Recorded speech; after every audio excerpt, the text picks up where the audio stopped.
Kick off your shoes, let the day drift on. Speak your truth, we'll pass it along. Soft little ripples inside and then beyond. Chill with the ducks by the pond, no stress allowed.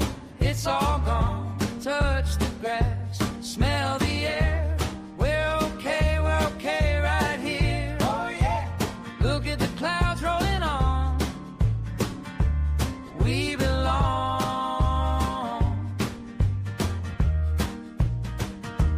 by the pond. Tell me you're weak, every high, every wrong.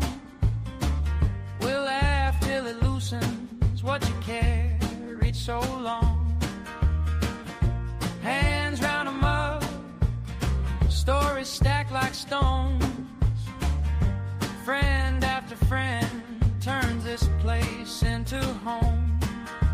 Chill with the ducks by the pond, no stress allowed.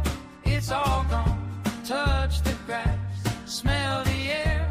We're okay right here. Hey, look at the clouds rolling on. We belong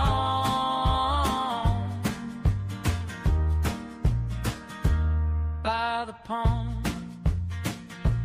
If your heart feels heavy, bring it here, lay it down.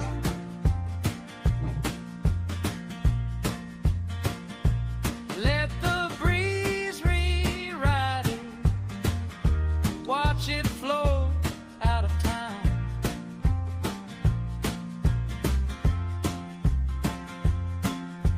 Chill with the ducks by the pond, no stress allowed. It's all gone. Touch the grass, smell the air. We're okay right here. Ah! Look at the clouds rolling on. Yeah, we belong. We belong by the pond.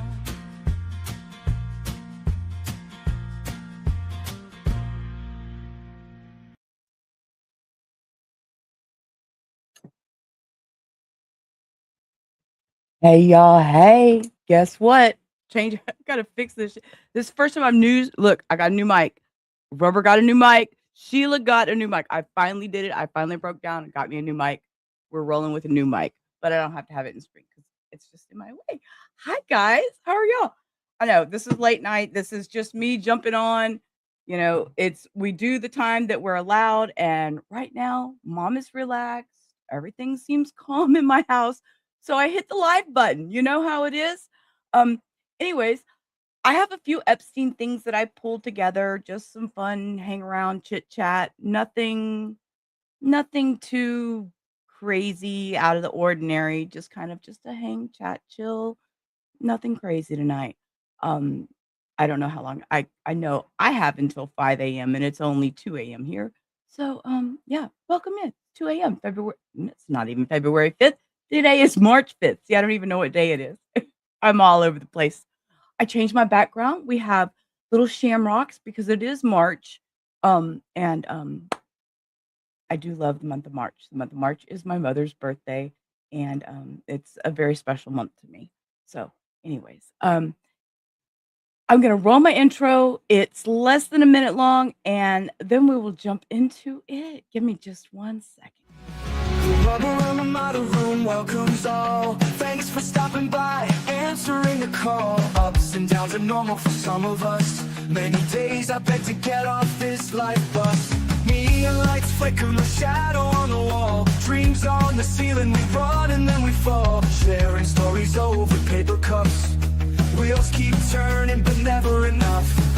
Life's a ride on a rickety old track. Holding on tight, never looking back. In the rubber and mono room we confide. Laugh, cry, love in this crazy ride. Dusty postcards from the edge of nowhere. Heartbeats echo in the electric air.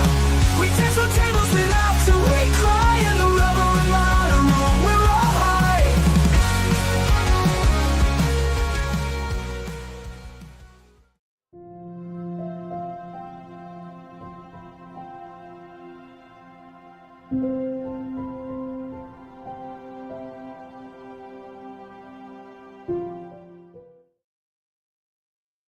All right. And of course, my screen goes to one that I don't like.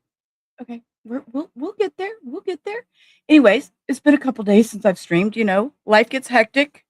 Life gets hectic in my house. When you have things, you have real life you deal with. And yeah, it's just been a real life few days for me. So I wanted to stream. I've been wanting to stream. I haven't been able to get over here to stream because, it is what it is.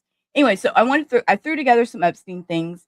Nothing like too busy because of the lifestyle I'm living right now with my husband working so late and well, early into the morning, as you would say. I don't know. I don't know. However it works, however it works.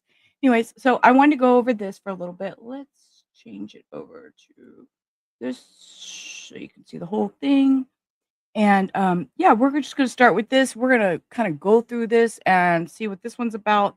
This was inside his global network of models. We did a stream not long ago and we talked about the survivors and we went over some survivor stories. I still have some more. We might go through some more of those tonight, depending on my time and how my house reacts. The dogs are asleep, so this is the bark warning. They are asleep right now, but y'all all know as soon as I start screaming, they decide it's time to wake up and they come and they bark. So this is your bark warning for the night. So when you hear them later, oops, sorry. Okay. Anyways, let's roll with this for a little bit and check out what's going on over here. It's over here. I think my finger's wrong. Files are giving us more clues into how Jeffrey Epstein potentially lured victims into his web, or tried to, and this includes the world of modeling. Key members of the New York and Miami-based agency that Epstein helped fund lie at the center of allegations connected to sex crimes, and email correspondence between Epstein and a model scout maybe show how the alleged operation made its way across the globe. That is what we're going to talk about right now. Welcome to Sidebar, presented by Law and Crime. I'm Jesse Weber. Well, thank you, Jesse. Hey, you. Welcome in, girl. Glad you're chatting. Everybody seems to be quiet. It's real early in the morning. It's 2:00 our time, Texas time. So where everybody else is watching from, shh, they're creeping, okay? All right, real quick, gotta say, it's that time of year again. Tax returns. The IRS can file you. We did that They're today. offering Jesse. a free. Thank you, Jesse. Thank you for the information. We filed taxes today. We got that completed. Thank you. Thank you. You've been very helpful. You've been very, very helpful.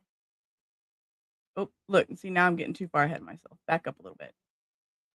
There we go. For a means of sexual assault and international recruitment of new victims. That is the set of allegations that is being amplified in these files. And in fact, according to an expose from the New York Times, Epstein allegedly exploited his financial connections to wealthy people and connected people like Leslie Wexner, who we've talked about a lot, to gain access to young women. Sometimes.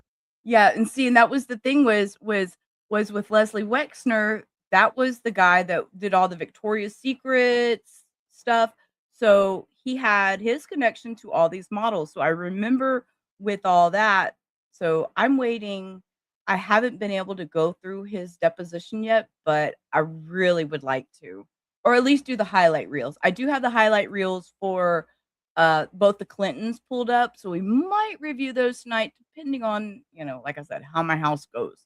We'll see how far we get.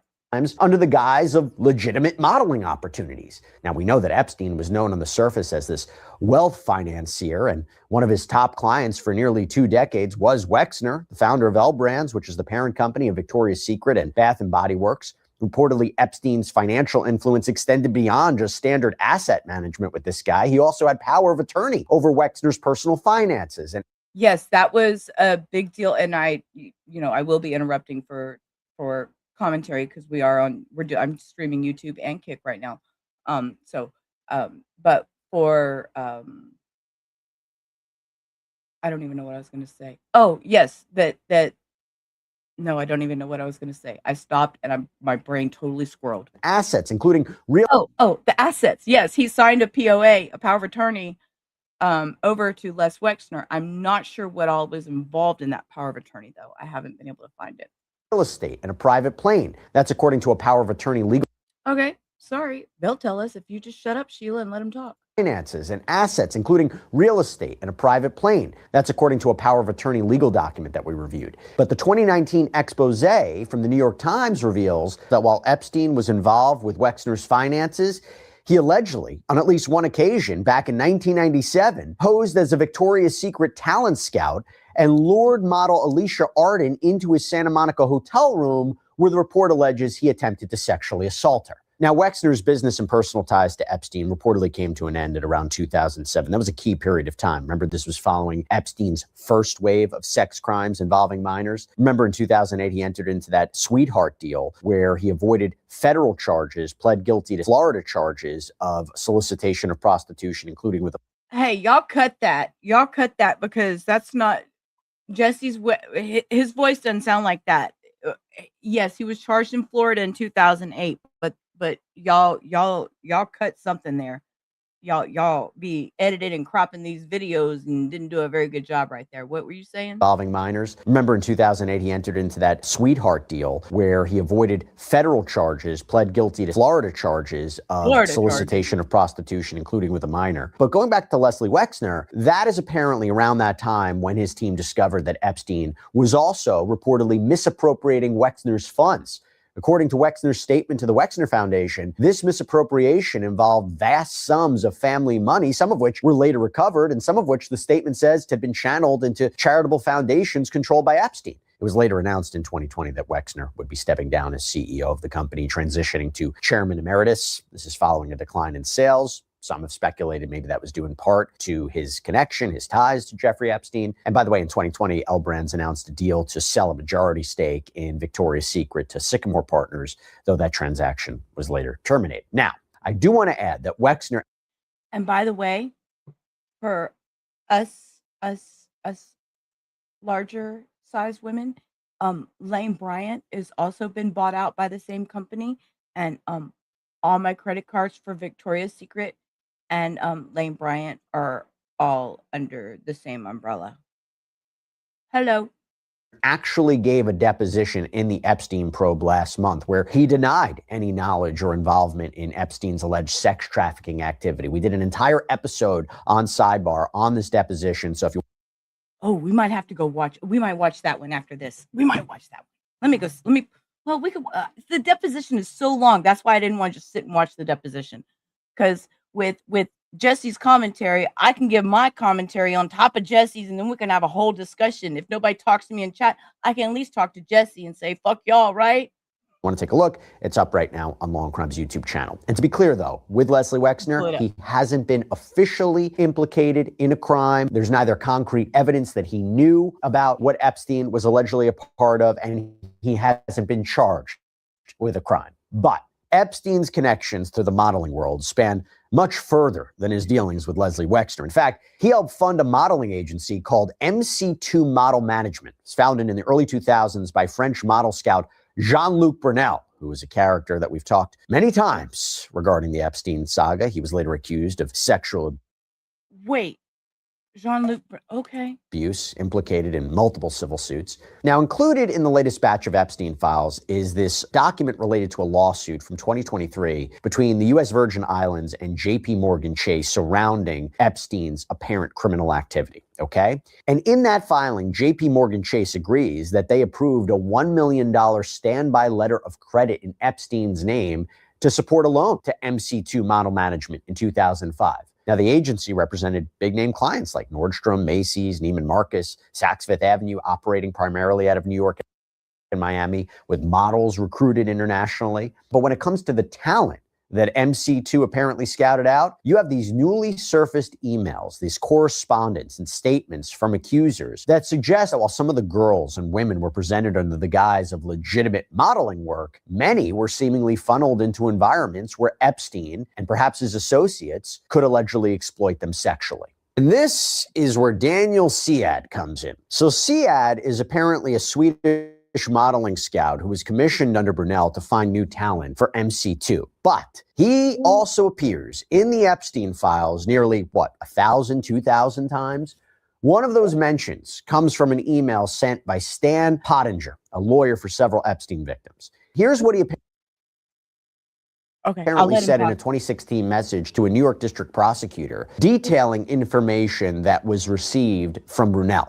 From Sam Pottinger, May 3rd, 2016, 12:02 p.m. Subject, forward, contact info, Daniel Siad. From Brunel. Yesterday, I spoke of Daniel Siad, whom Jean-Luc Brunel describes as a scout or recruiter of girls and or women for J. Epstein.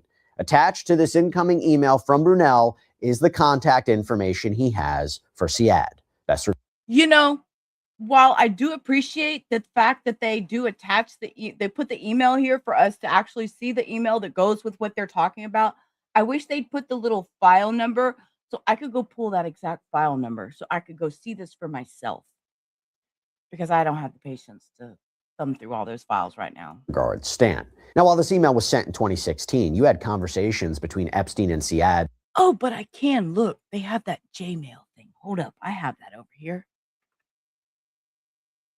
Oh, here, let's go over here. Oh, let's play for a minute just because I can. Here, let's put me over here. Okay. So, where was that other screen I was on? I was on this. Nope. Oh. Nope. I don't know the page I was on.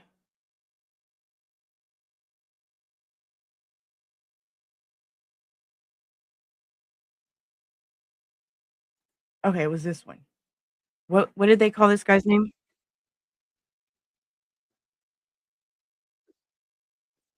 Okay, so it was Jean-Luc Brunel. That's what the name was. That's what I was looking at. Okay, so we're gonna go back over here and we can go photos, flights, drive, Gmail. Okay, we're already in Gmail.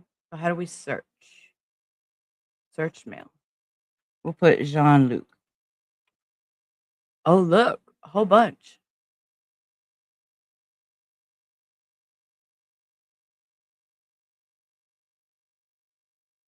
Oh, trying to call you.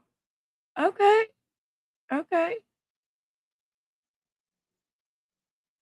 Stan. Now, while this email was sent in 2016, you had conversations between Epstein and Siad that related to model recruitment that span much further back. I mean, here's one of those conversations from 2009 to give you an idea. May 14th, 2009, 6:56 a.m. Daniel Siad apparently writes, I try to chat with Live, but you not answering. I'm trying to get to pay my fees to Slovakia, TCCK, Republic, and Poland, and Hungary to spend the month of June and July scouting in small villages before the summer vacations. I will make you a great surprise when you come to Paris. My best regards, Daniel. And then you see Epstein apparently write back to Siad, how much, $, how much money? The response from Siad appears to be, hello, Jeffrey, I've been traveling with train and bus, and sometimes we have to be traveling with train and bus, BUSS. I have that's one thing I've noticed all over these Epstein files is they don't know how to type. None of these people know how to type. I'm typo queen, will not lie, but these people do not know how to type. Take taxi sometime. I have to invite the parents for lunch. Oh, maybe it's because of translation from whatever they're speaking to English, changing it. Maybe that's why it's not coming out right. Cafe. I have some girls already who are there waiting for me, like in Poland, and I have to give them some money. So it's going to be not less than 4,000 euro right now. Poland city named Krakow, Slovakia is the right place to be. I have already one ladies waiting for me to see more than 45 models, city named Koski or Lumak. Then I will be traveling to Budapest. I will send you a full report in every city that I was. Most of the girls I find here are already with different agencies. I like when I do a real scouting, and beside, I have this camera. It's very helpful. Voila, let me know what you think. My warmest regards, Daniel. Now, you can speculate that this back and forth between Epstein and Siad was related strictly to modeling recruitment, but the fact that he says, I'll make you a great surprise when you come to Paris leads to a few questions, right? Does that surprise have to do with women, girls? Does it? Does it by any chance? I mean, I'll have a great surprise when you get here. You are looking for models. In what capacity? Don't know for sure. Also, when Siad says, I like when I do a real scouting, no idea what that means, makes a lot of people wonder what that means. But here's another back and forth between Epstein and Siad in a Skype message exchange from 2016. Siad apparently says, call me if you have time. I am in Barcelona with amazing beauty. Call me back. I meet today also. Epstein seemingly replies, Skype name? This one is prettier and sweeter.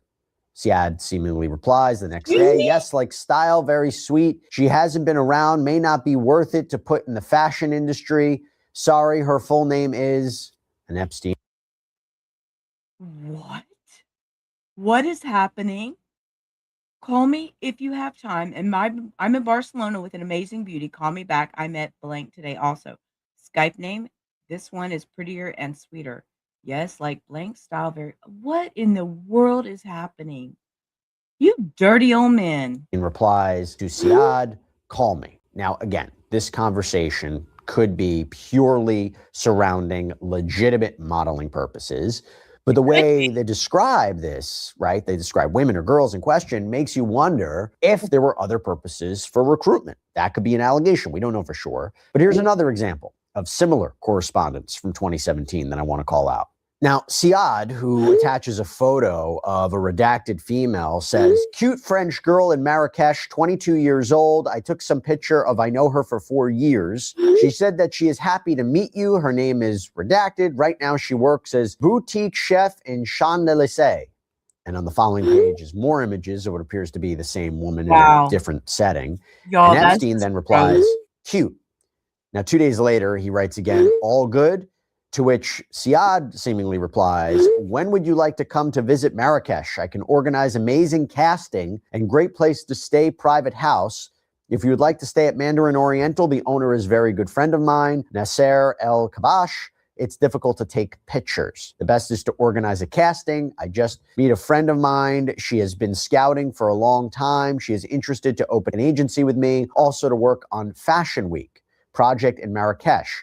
Sending you my warmest regards. Thank you for everything. And this is to which Epstein seemingly replies, late September when the weather is nicer. We're concerned about the weather, y'all. Because why? And Siad seemingly responds back, okay. You have another standout mention from the conversations between these two, has to do with asking about the age of these women being recruited. So here are two conversations, starting with one from 2012. So you have this one on Thursday, January 19th, 2012 at 3:38 p.m. Daniel Siad writes, hello again. Here are the pictures of that I am trying to place in New York. My best regards, Daniel. Epstein writes back, have you seen her? How old is she? Response back, I speak with her almost every day. Throw SK. She is 20 years old. She is very sweet and shy right now. Sir, that says I speak with her every day through Skype, not throw Skype. Sir, y'all. Jesse, thank you for putting this together. Thank your company for putting it together. But sir, I am a review channel and I'm sorry, but this is a fucking commentary, critique, and opinion channel, motherfuckers. That means on this channel, I comment, critique, and give my opinion on what other motherfuckers are doing on YouTube. What part of that do some of you dumbass motherfuckers not get? Thank you. Have a good day. We need to learn to read English better. Now is with her there in Germany. She's sending warmest regards very almost every day. Throw SK. She is 20 years old. Throw SK. Throw SK. Okay. I just need to make sure I heard that right. We're going to let him play it one more time. Just because I need to make sure I heard that right, y'all. I just went off the rails with this one. With her almost every day. Throw SK. She is 20 years old. She is very sweet and shy right now. Is with her there in Germany. She's sending. She's 20 years old. She has blank. She is very sweet and shy. Blank right now is with her there in Germany. Blank. She's sending warmest regards. Warmest regards.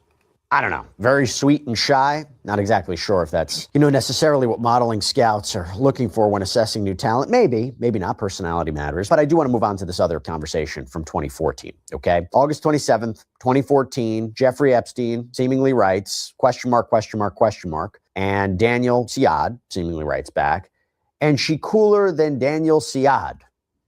Epstein writes back, age? Response back. Why? 26, but she look 18. Very interesting purrs. I'm assuming here means person. Now, while some of these emails involve women of legal age, you have other emails directly seemingly referencing minors. For example, in 2014, Siad appears to note in an exchange that there are girls 16 and 17 and even a 15-year-old that were seemingly recruited with parental consent. Good morning, Trissa. How are you? We're watching some crazy Jesse Weber that can't read English. For modeling work. And I have an attitude. July 19th, 2014, Epstein writes, I understand that most or many of the girls are either gone to Saint-Tropez or holiday, too late. I will now come end of August instead. Hope you are well. Daniel Siad writes back, who said that? You supposed to be here, Jeffrey. I have few still here. Really disappointed. This is not the first time you promised to come and you changed the plans. Have a great summer. Epstein writes back, I can send to see them if you like. I only wish you well. Siad seemingly responds, I had 2 girls from Sweden, Slovakian, 2 French, and the Russian, the with whom you spoke, and a beautiful Chinese named Star that introduced to Swedish, and then Slovakian, booked for them ticket and hotel. Wendy is helping me a lot when needed. I don't see what can help me with. Next time, make sure that you are here before I organize anything. Have a great summer. I am on my way back tomorrow to Stockholm. In other words, you should have showed up when I told you to get these chicks. You didn't show up. I had all these amenities set up for them, and you fucked me over, Jeffrey. So that's the gist I got out of all that. So Daniel Syed is mad because Jeffrey didn't show up for the women. Okay, got it. What about this one? July 20th, 2014. You have Epstein writing, I will reimburse you, of course, for any expenses. Let's Skype. Please send me the details of the girls' names, etc. As you recall, the last few times that I did come, things did not work out, and I was very understanding. I value your friendship and hope this did not cause you too much trouble. Response back, again, seemingly from Siad, is, I am a positive person. That's my ground. I keep on with positive energies, and I have lots of respect for you. You have been always sincere with me. I lose some credibility from these girls, but there are millions of them out there. I paid their tickets and hotel for those Swedish age 21 and 22, and the Slovakian 22. The Swedish decided to go to Ibiza. Told you. Slovakian. This man is not happy. He wasted money on these girls, and Jeffrey did not make the time to go to Saint-Tropez or wherever it was. Ooh, he is not happy. Is going back tomorrow. The French girl from Strasbourg went back this afternoon, even was coming for Switzerland for 3 days. The Russian girl has canceled her fly. I wanted to make for you a great surprise. It didn't work this time. I really hope that it worked next time. In this business, I feel like fishermen sometime one catch quick. Sometimes. No, sir, Jesse. Oh, Jesse, come on. Jesse, it says, y'all, I'm having a hard time reviewing tonight. Jeffrey Epstein is he's gonna roll over in his grave if he's in one, because I don't think he is in one, but it's okay. Jesse Weber's having trouble reading because that's the fisherman. Sometime I catch quickly. Sometime I catch quick, not one. That's not the number one, Jesse. I feel like fishermen sometime one catch quick, sometime no fish. I really did good work for scouting in Scandinavia. Most of them will be ready to start with to tomorrow. At least 5 of them, 16 and 17, will be ready for next year, but I can't send you their pictures as no. Paris, I found maybe a new star. I will be sending the pictures to tomorrow in Sweden. I almost burned my image with agencies. They send requests to tomorrow. You know the story. The French, her name is, she is 15. Her parents checked me out, and they are very happy their daughter to start modeling. No, these are the wrong people. These are the wrong. Hello, can I talk to your past self? Hey, past self, these are the wrong people to be involved with, sir. No, don't. I know, Trissa. I don't know. Jesse just not in the mood to reading. I don't know. Something. And this Stockholm. I'm going back to Stockholm, then Gotland for what we call Stockholm Week. All the girls from Sweden gather there for 5 days, nonstop parties to through my hooks. All the expenses include what? To through my hooks. Okay. I need to look on my big screen over here to make sure I was reading it right.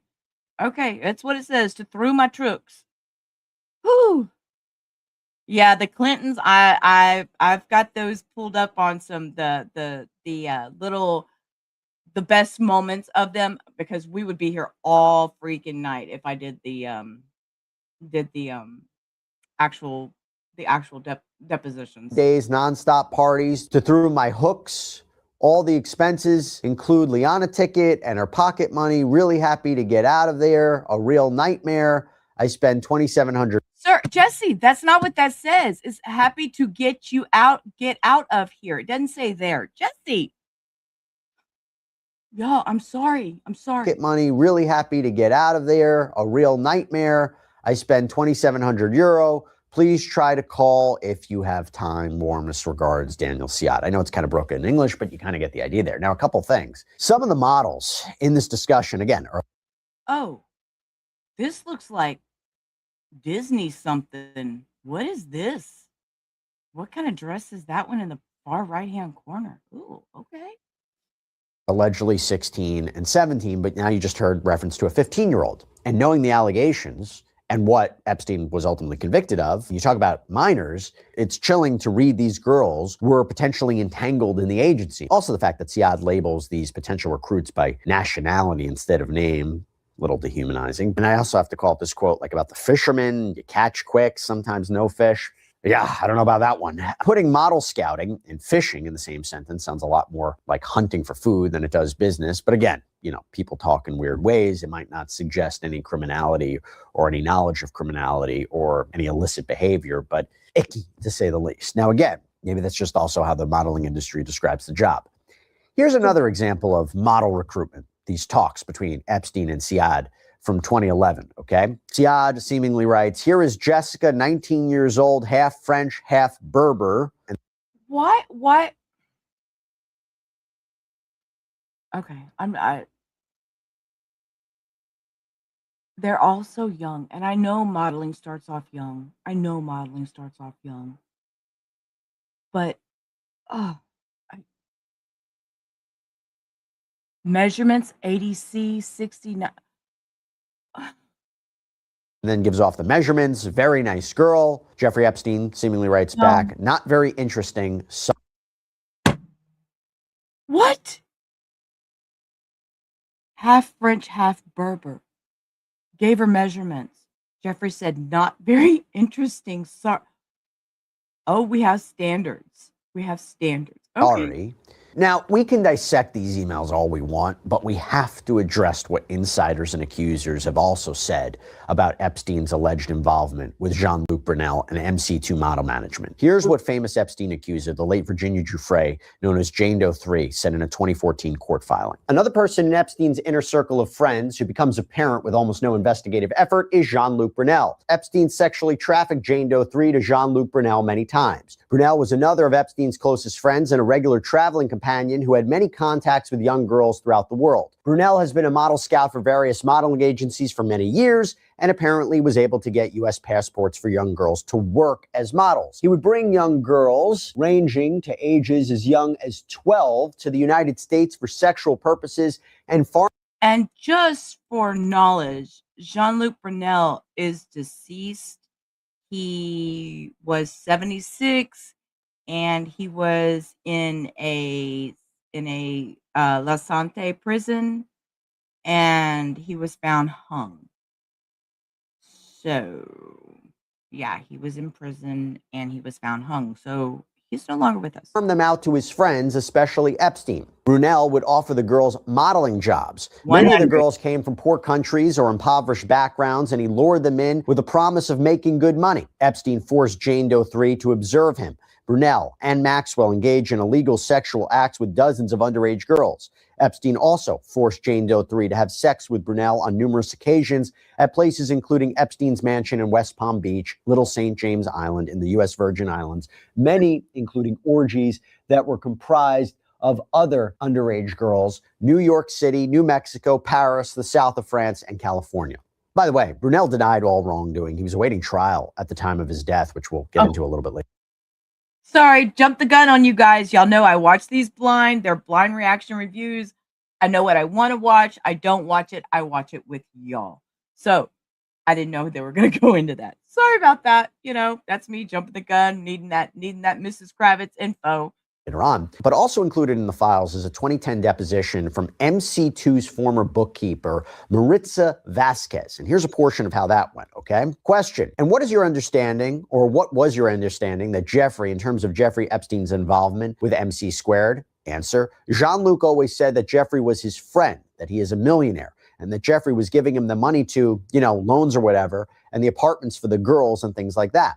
At some point in time, you drove several girls or a number of girls over to Jeffrey Epstein's house, correct? The answer, not me. Jean-Luc directly took them. I was making the arrangements to get a limousine or a car, and Jean-Luc himself was driving the girls to his house because he was having a party and there were supposed to be girls. Now, at another point, Vasquez is asked about different girls. Question, do you know those two girls? Yes. And were those girls somehow involved with Jean-Luc or the modeling agency? Yes.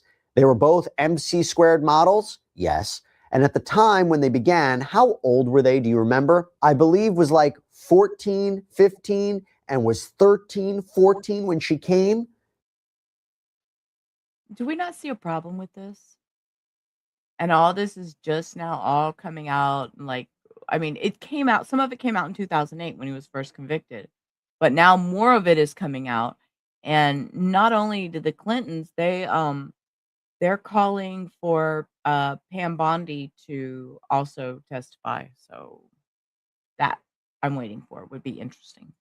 Did you find out that Jeffrey Epstein and or Jean-Luc Brunel were involved in these underage girls that were staying at these apartments? I really don't know that. I cannot tell you. I know there were girls staying there. I never knew if they were going there or not. You mean you knew that the girls were staying there, 13, 14, and 15?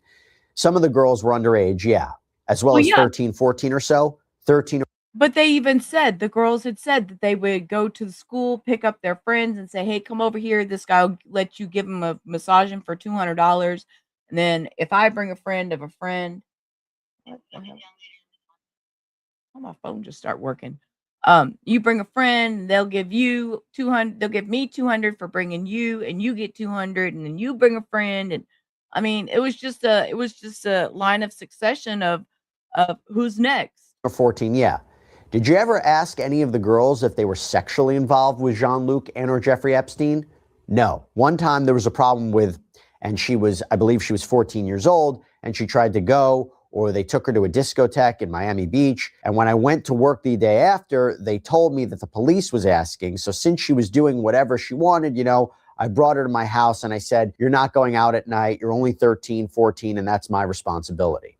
How would you know that Jean-Luc was taking underage girls to Jeffrey Epstein's house during those years? Because he was saying in the office, there was a party at Jeffrey's house. I'm taking the girls, and the girls that they were in town, they were like underage girls. We're still talking about 14, 15, 16. Yeah. 16 at the oldest? Yes. And they were going, the other girls too, but he personally was taking the little ones because the other ones, they could go in their own cars or whatever, with their boyfriends. Did you ever say anything to him about taking underage girls to Jeffrey Epstein's house?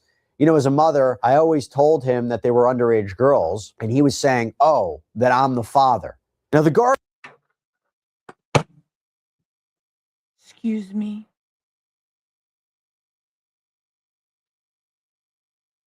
No, I wasn't calling you. Yeah, mommy hit her hand on the desk. She wasn't calling you. Y'all, Lola thinks it's her time to shine. No, ma'am. Go lay down. Did you ever say anything to him about taking underage girls to Jeffrey Epstein's house? As a mother, I always told him they were underage girls, and he was saying, oh, that I'm the father. Sir, that you disgusting. Yes, very. About taking underage girls to Jeffrey Epstein's house.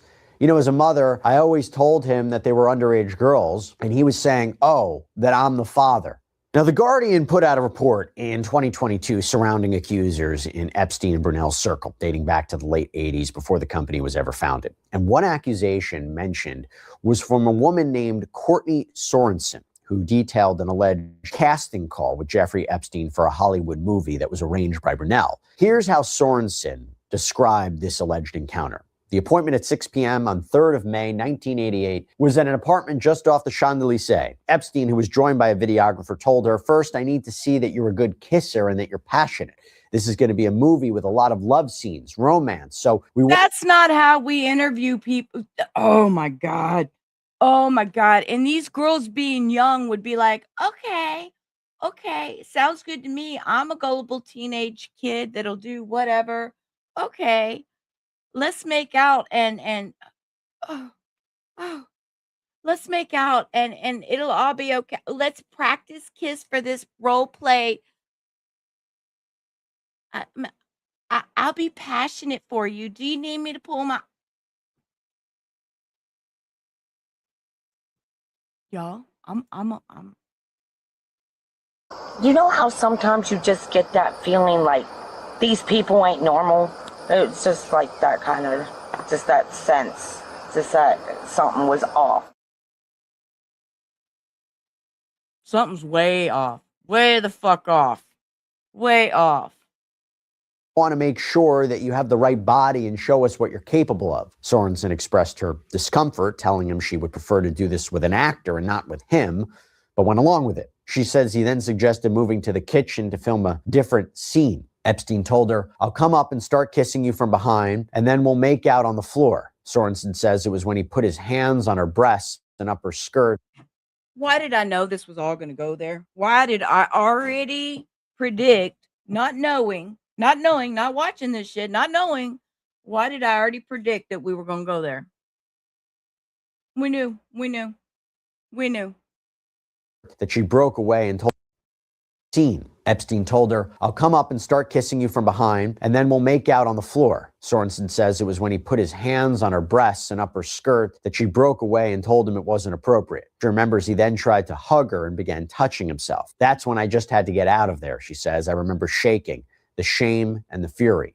Now, according to a report from the Miami Herald, MC2 Model Management quietly dissolved in 2019. This was the same year that Epstein was in jail awaiting trial on federal sex trafficking charges in New York, and we know that he ultimately died. Some accusers have alleged they were recruited under the pretense of modeling opportunities, so no modeling agency has been criminally convicted in connection or criminally implicated in connection with Epstein's trafficking scheme or alleged trafficking scheme. There were no formal charges that were filed against model scout Daniel Siad, although the French publication Le Monde reports that French prosecutors did open an investigation last month into both human trafficking and financial offenses following the release of the Jeffrey Epstein files. The publication says that French prosecutors also received a complaint that was filed by a Swedish woman against Siad, accusing him of sexual acts that she describes as rape and that may... So, curious, how long is Siad going to last before he's arrested or ends up deceased or any or all of the above? Have been committed in France in 1990. Now, Siad also denied wrongdoing, even said he didn't know this accuser. And in a statement to The Guardian, he considered his work with Epstein to include legitimate modeling casting sessions in Paris. Told the publication, quote, "Epstein had a big apartment where he used to organize all his meetings, including casting for models I recruited for Victoria's Secret and MC2. And the casting time would not last more than 10 minutes. I always left the place with the models immediately." Now, That was so kind. He left with the models. They only went there to practice and all that. I'm smoking, that's why I'm turning my camera off. They only went there to practice kissing and making out on the floor just to try it out, but it's all okay because they always left with this man. Okay, sir. Sure. Guardian also reports that Daniel Siad told France TV last month that Epstein had abused his trust and that he hadn't been, quote, "in a position to know that this man was dangerous. With time, one discovers that this individual committed atrocities. Fortunately, I never introduced him to any minor or non-minor who was abused. I have nothing to reproach myself for." As for Jean-Luc Brunel, he was investigated in 2020. There were accusations of rape of minors over the age of 15, sexual harassment. He was also under a broader investigation of human trafficking surrounding his apparent ties to Epstein's network. But he was later found dead in his jail cell, 2022, after spending 14 months in custody awaiting trial in what prosecutors would describe as him committing suicide by hanging. By the way, here's how Brunel's lawyers responded to his death, according to the report from the New York Times.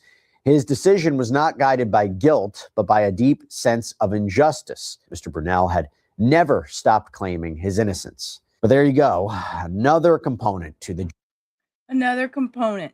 Yeah, I think Epstein is probably still alive somewhere, anonymous user one. Um, I do not know where, but we're gonna watch Dr. G, and then we're gonna roll over into the I'm gonna roll over and we're gonna watch the top moments on the Bill Clinton and Hillary Clinton Epstein depositions. Here. I'm a clinical and forensic psychologist as well as a body language expert, and today we're going to be doing another deep dive into the Epstein files. Before we get started with this, a couple of quick things. One, I wanted to make sure you know this is not a psychological evaluation of any kind. These are just my opinions. In addition to that, I do want to remind you to like and subscribe if you want to see more content just like this. All right, let's go. Today we're going to be analyzing. Yes, I love Dr. G. I'm gonna drop his thing in there. I've actually emailed with the man. He's a very, very nice man. But you think so too? You think so too, Farku? We'll just call you Far. Yeah, I think he is too. And Dr. G is just I enjoy him. He's got his personality, his ideas, his thoughts. I mean, Newly discovered Epstein files on a wide range of topics, including potentially buried bodies on the Zorro Ranch. We're going to be looking at Stephen Hawking's relationship with Jeffrey Epstein. We're also going to be looking at Prince Andrew's relationship with Jeffrey Epstein. All right, let's just jump right in. Well, it was our actually, just for something comical on the backside, I actually emailed him Far. Okay, I'll just call you Far. I actually, because we've been doing Sarah Ferguson, so I sent Dr. G an email and I was like, hey, dude. I didn't call him dude. I was like, sir. I didn't call him dude. I was like, have you thought about doing a Sarah Ferguson one with all the stuff that's been going on? And said he said he's going to try to put one together. So he's really, really a nice gentleman. Already known that Stephen Hawking had a relationship with Jeffrey Epstein and had been to Little St. James Island. Today, we're going to look at some emails that give us more insight into what that relationship was like, some of the things they actually did together. This is a picture from Little St. James Island. This is actually real. Here's an email exchange mentioning Stephen Hawking between Jeffrey Epstein and Ghislaine Maxwell. The context of this email is that this is when Prince Andrew had been accused by Virginia Giuffre, and they were trying to disprove what she said. So that's what the context is here. So Jeffrey Epstein said, you can issue a reward to any of blank friends, acquaintances, family that come forward and help prove her allegations are false. The strongest is the Clinton dinner and the new version in the Virginia Islands that Stephen Hawking participated in. I actually redacted what this says because I'm trying to keep these as viewable to as large an audience as possible. But basically, it's suggesting that Stephen Hawking participated in some very unsavory and very illegal activities. And then Ghislaine Maxwell replied, that's just seriously a bad idea. So no, I won't. So Jeffrey Epstein is basically saying, we'll pay anybody you know to basically say the Clinton stuff is not true and the Stephen Hawking stuff is not true. And Ghislaine Maxwell says she doesn't want any part of it. Here's an email sent after Stephen Hawking's passing to Jeffrey Epstein. This individual asked, will you attend his funeral? He was my favorite astronomer of all time and apparently a naughty one too. So Stephen Hawking must have had a reputation around Jeffrey Epstein and the people he knew. Very interesting that someone would feel the need in such a short email to point that out. Now, this is where it starts to get a little bit more interesting. Jeffrey Epstein received an email that said, is Hawking... Okay, that's funny, but it's not funny, right? In his voice. Honestly, Anonymous, I hate to even think about that, but, I mean, dude, we all got to get it somehow, right? Okay, I'm going to be quiet. Let Dr. G talk for a minute. Turn my camera off, finish smoking. Private island submarine real? Jeffrey Epstein simply replied, mine. And the reply to that was, I guess Facebook for once showed real news. Jeffrey Epstein apparently had a submarine. And apparently Ghislaine Maxwell actually drove the submarine at one point. She sent an email. What? Who drove the submarine? What? I talk too much. And apparently Ghislaine Maxwell Ghislaine drove the submarine. Actually drove the submarine at one point. She sent an email to Jeffrey Epstein that said that she went on her first successful dive with the submarine, asked if he would want to come, and he said no. So not only did they have a submarine, but Ghislaine Maxwell actually piloted the submarine at one point. Wrong, but I was like, I'm pushing wrong, but he said no. Jeffrey was like, nah, I I don't think you're properly equipped to be the pilot of my submarine. Oh, I could go so dirty with that, y'all. I'm still streaming on YouTube. So even though I am dual streaming to YouTube and Kick, I have to keep it kind of clean, but um Epstein Epstein did not want Ghislaine to drive his submarine with him in it. Okay. Point. Now here's an email from 2018 that talks more about that submarine trip that was sent to Jeffrey Epstein. It says, if I were your PR person, I'd be preparing to release some photographs or video of Hawking going into the submarine in or near the USVI, which was, and it said in 2006, right? Which it was in 2006. And a story about a conference organizer and science philanthropist who asked him what he wanted to do that he hadn't done yet. And then the Make-A-Wish type magic of making it happen. Then especially if it goes viral, or follow one story, a leak, a comment about how the organizer was you or the rest of the conference team. But apparently it was well documented that Hawking actually did go on the submarine ride. Most people just didn't know that it was actually Jeffrey Epstein's. But I'm frankly fascinated by the idea. Do you know, now that he's saying this, I'm remembering the story of Stephen Hawking's going in a submarine. I'm remembering the story. I had no clue that it was Epstein involved. No clue. That Jeffrey Epstein had a submarine. That adds a whole new dimension to everything that we look at as it relates to Epstein. Now, Jeffrey Epstein's usual style, he has... Dude, Dr. G, dude, you just jump scared the shit out of me with this, okay? He just... Rubber Ramada style, you just jump scared the hell out of me with this picture. Y'all, what is wrong with this? What is happening? We're looking up, Jeffrey... Okay, Jeffrey. So many pictures of himself showing his mouth. Now, I've talked about this in a previous video that at one point he had an STD that was antibiotic resistant, or at least he'd been messaging with his doctor about it. And he sends so many pictures over such a long period of time of his mouth. I feel like I need to do something. Maybe I don't know. Hold up. Let me. It's like, just stop.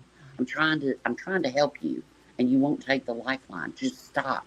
Let it go. We don't give a fuck. If he had STDs, we didn't need. Maybe the world needed to hear about it, but and all these girls. Okay, Sheila. Something of his face. There's another one down here as well.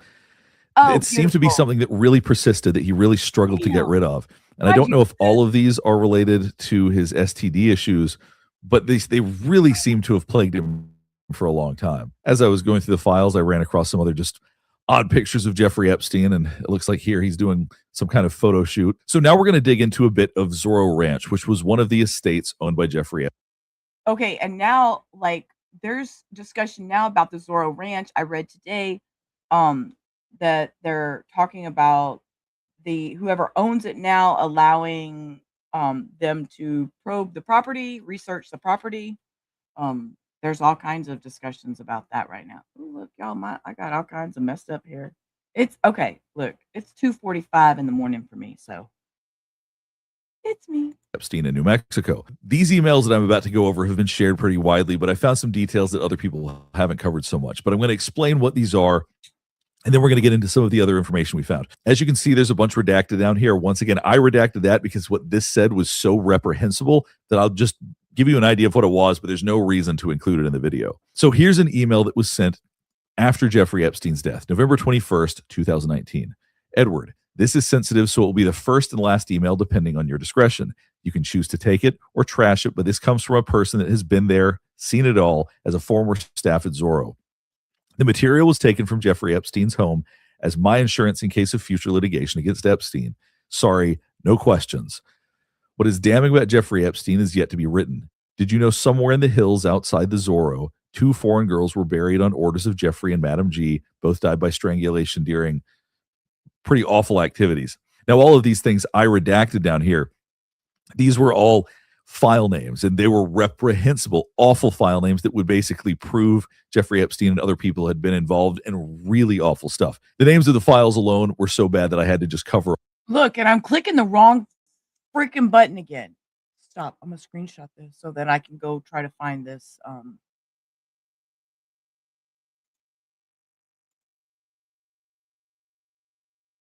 Click, click.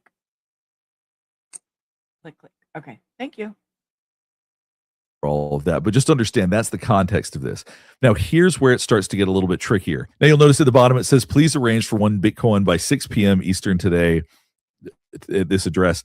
So obviously, it sounds like this could be somebody that wants money. Therefore, whether or not this should be taken seriously is a real question. However, real investigations have been opened up about the ranch at this point. So it sounds like they will actually be looking at the property. They are going to be investigating the property. So somebody in law enforcement finds this credible enough to investigate. So I thought I would share it with you. But the whole request of a Bitcoin in and of itself makes you go, okay, I don't know how valid this is.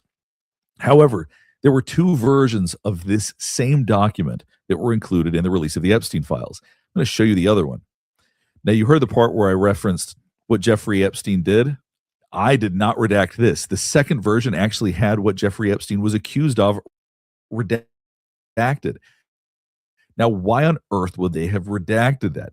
That's what makes me go, okay, is there more to this? Because on earth would you redact anything that Jeffrey Epstein's been accused of? Obviously, these files have been over redacted in many ways, but why on earth would they redact something that Jeffrey Epstein's been accused of unless Zorro Ranch? Here's a very cryptic email that Jeffrey Epstein received on December 12th, 2010. Jeffrey, I arrive at Zorro tonight at midnight. Something is missing from my closet at my home in Zorro. I want to look harder for this piece before being concerned. Mono has helped me look, but to no avail. My home is always locked according to Bryce and Mono, and I believe Bryce and Mono are the people who kept up with the ranch. This piece has been in my closet for over 5 years with no problems in the past. I will tell you more in person. Thank you. Now, this email is so cryptic, we don't even have any frame of reference for what it's referring to, other than he didn't even want to get close to telling you what it was. There's nothing. Yeah, you can't with what he's told us. That's just so cryptic. Something is missing from my closet at my home. I want to look harder for this piece before being concerned. Mono has helped me look, but to no avail. My home's always locked according to Bryce and Mono. This piece has always been in my closet for over 5 years with no problem in the past. I'll tell you more in person. Huh.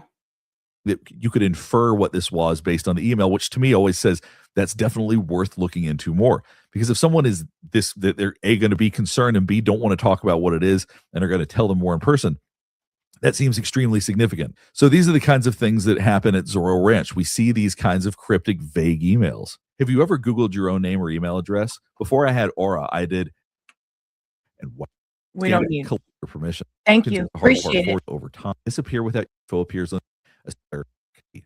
That's I'm not leaving with your 14 Zorro Ranch. Okay. All right, back to the analysis. Now, this one I think should tell you a lot about Zorro Ranch. This was from 2012. The subject was resignation. This would have been from someone who was resigning from working at Zorro Ranch. Mr. Epstein, I'm writing to let you know that I will no longer be working for you as of today, 6/18/12. It's time that I walk away from my job for you. I have always enjoyed my job and all aspects of it. I feel that I was an asset here for you and your guests. Unfortunately, there are other people that think differently, and they have done their best to make sure I do not further myself here for you. I can no longer do my job at 100% with the controlling, deceitful, demanding, and distrusting ways that are put in front of me daily. It has mentally and physically exhausted me and makes me sick. So I will walk away from here so that these people can control your ranch as you see fit. There are plenty of times people are affected by the demands of work, but to say it has mentally and physically exhausted me and made me sick, I think is a strong statement about what it must be like working at Zorro Ranch. Another theme we're going to be looking at as we explore Zorro Ranch are people burying things. This is a reference to that Jeffrey Epstein stated, "Why do we plant our dead?" He got a response, "To push up the daisies." And then Jeffrey Epstein replied, "Like plasmosis, they've trained us to get water and urinate and then produce fertilizer." And then has a smiley face. "Defecation produces a reward response in many, and then a smiley face with a wink. Okay. See, that can, this can be taken so many ways, y'all. So many ways. I can run so many ways with this. Oh wow. Oh.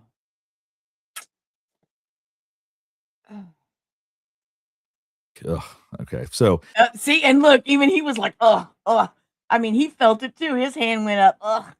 See, okay, my body language analysis here, Dr. G. this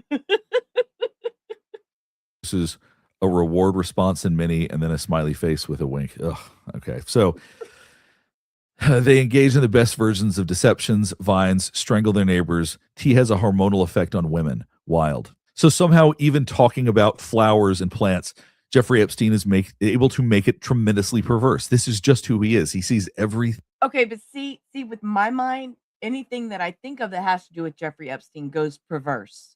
So I guess that's why I think these really dirty, horrid thoughts when he's reading this, my mind is, through this disturbing and disgusting lens. Here's another cryptic and strange email from Jeffrey Epstein. Your father's leaving was not your fault. Mine was totally. The reply is, you can't compare murdering someone with doing mistakes. It's normal when you're young. It's not a reason to leave a person. Now, if there's more context to this, maybe that makes sense, but it doesn't sound good, that's for sure. Jeffrey Epstein talking about her father leaving, and then her referencing, you can't compare murdering someone with doing mistakes. Maybe this is not meant to be literal, but it's puzzling how it's all phrased here. Now, there are questions about whether or not there are bodies buried at Zorro Ranch. Jeffrey Epstein had a tendency to bury everything. We're going to go through a few emails that show that. And this, he says, Chris, put the concrete in the large dump area behind the generators. And then he gets a reply, hey, boss man, Chris asked if he can please bury the heli rubbish at the ruins since he have to make a hole and it's closer. If yes, could he have the heli completed? If yes, he could have the heli completed 100% today. So it sounds like they bury their trash, which is a strange thing to do. I would think somebody with those kinds of means and that kind of money would just have it hauled off. Maybe people that are super rich bury trash around their property, but that sounds incredibly strange. But he does it quite a lot, actually. Here's another one. On the top of the hill still has old generators and is a junkyard. No reason not to bury half of that stuff. Here's another strange email exchange about burying things. This is about burying a dog, but you'll see why I say strange after we get through this. So this is from March 28th of 2010. The date is very important. This is March. Okay, I have to be kind because I bury my animals. So let me see what he says before I become judgmental. Of 2010. So he was sent an email by one of the people who works at the ranch that said, sad news. Duke passed away in his sleep yesterday afternoon. Mono found him in his kennel when he was doing the evening feed. I assume that he's to be buried next to Max on the point out toward the lodge. So it seems pretty clear to say, we'll bury him next to the other dog. I do think it's strange that Jeffrey Epstein's follow-up email, because I looked in sequence on what all he said that day, was, didn't we have fun? But as we keep going, Ghislaine Maxwell replied, I heard he had lung cancer. That's sad. He was a wonderful dog. I'm in California, named a new species of fish yesterday. I'm going to send it to you. We found it while it's looking for blank. Hope all is okay. So it's not exactly surprising that someone like Maxwell doesn't have great empathy. Oh, it's so sad the dog passed away. So anyway, we named a new species of fish. It's a really weird interaction. But what's stranger is what comes in a couple of months. Now, in the next email, she also said, yes, please bury him there. Thank you. But then let's go to July 30th. So the last email was from March. This email is from July. So let me understand. Your butler complains that he and his wife, a maid, had to clean up after a sick dog and actually tells you to have your girlfriend clean instead. In response, you joke and take. What? That he and his wife, a maid, had to clean up after a sick dog and actually tells you to have your girlfriend clean instead.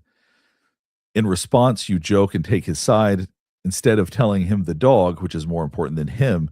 Well, these are just lovely people, is unfortunately very sick. Cleaning is part of their job, and warning him never to speak about your girlfriend this way again. He often talks about cleaning stains after Max, but somehow he feels okay to complain when it comes to my dog. Since they're having to clean up stains after Max, it sounds like Max is actually very much still alive as of July of 2010, even though earlier they said to bury Duke next to Max near the lodge. Seems puzzling to me. But if they are going to investigate this property, this gives us a place to start.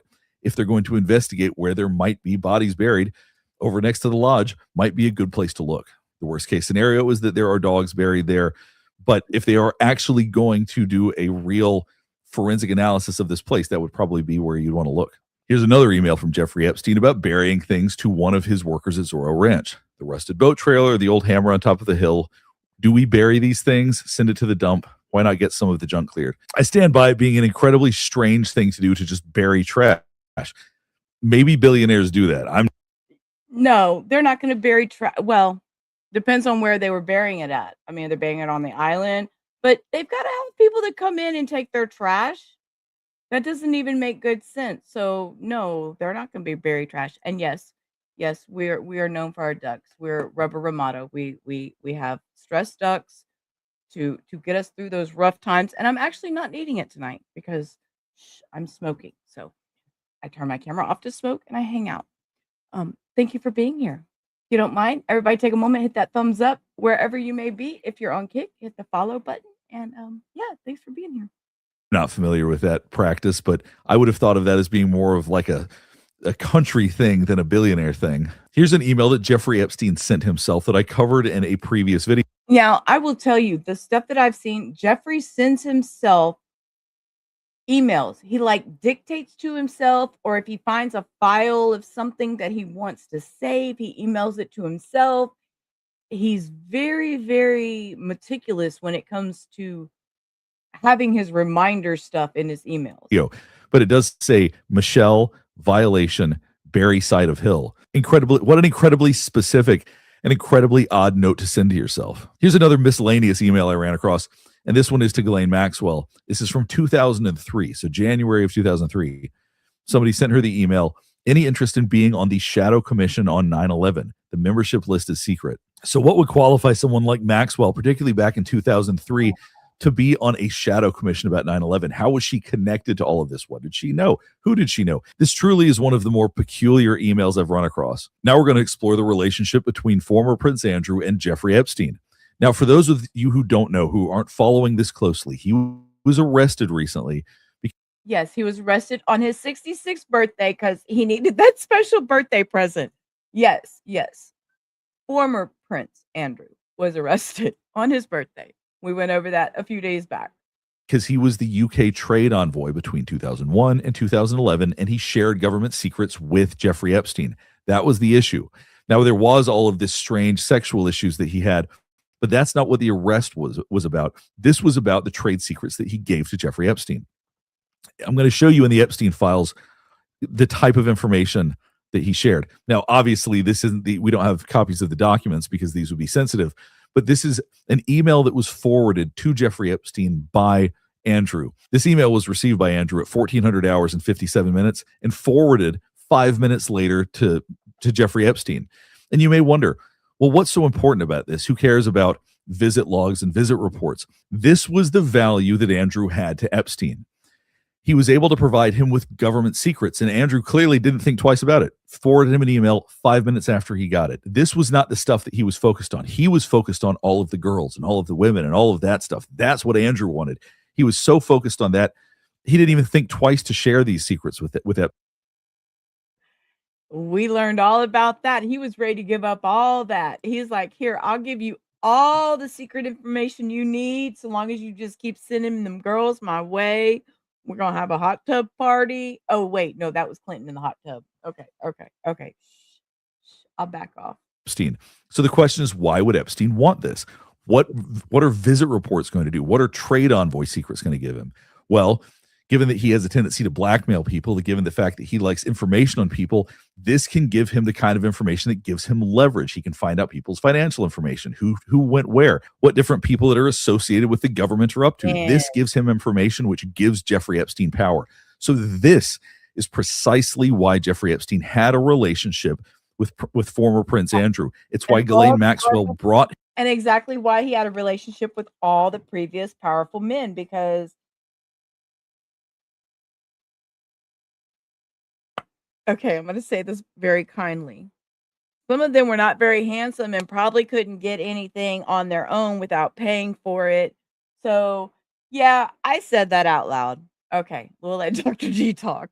him to Jeffrey Epstein, because that's what, when you think about what Maxwell did, what her role was, it was to find people and bring them to Epstein for what. Right. Maxwell was just the one to go procure the item and bring it to the castle.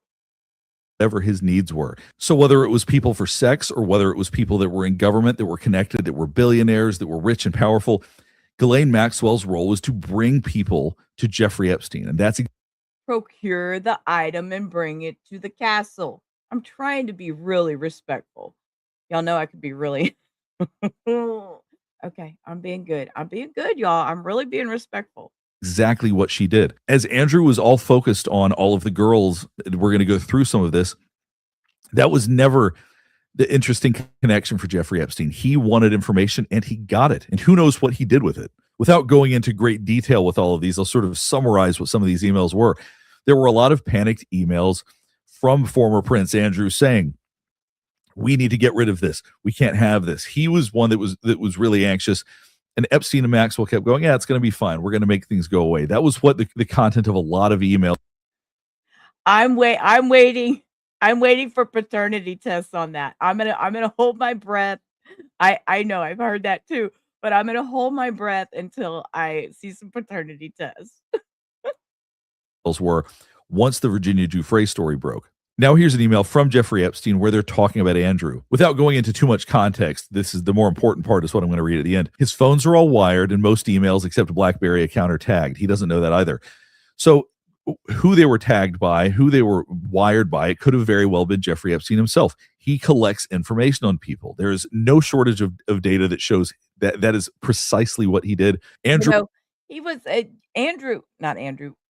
Epstein was a collector of videos and pictures and all that, like somebody else we know that I heard might be getting early release. Anybody else hear about the Diddy situation? I did read somewhere today that he might be getting early release. Would be the exact kind of person who he would want to collect information on. He also wrote an email that said, careful, there's a Daily Mail rat close to him, not her. He is unaware. So he's claiming to have all sorts of information about what's going on with Andrew, whether his phones are wired, the people that are near him that are rats, all of these kinds of information. So how it is that he would have that information and a royal would not, that's where it starts to get really interesting. Now, here's an old email from Andrew.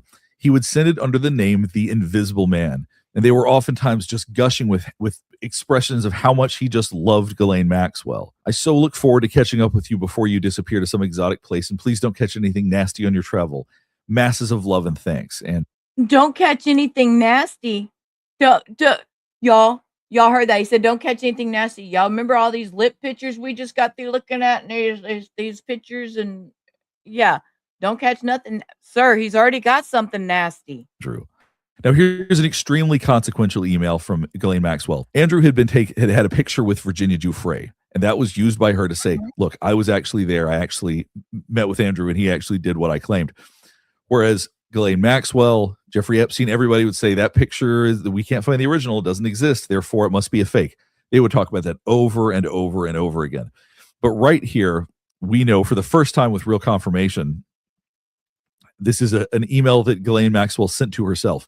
In 2001, I was in London when blank met a number of friends of mine, including Prince Andrew. A photograph was taken as I imagined she wanted to show it to friends and family. So she knew there was a photograph taken.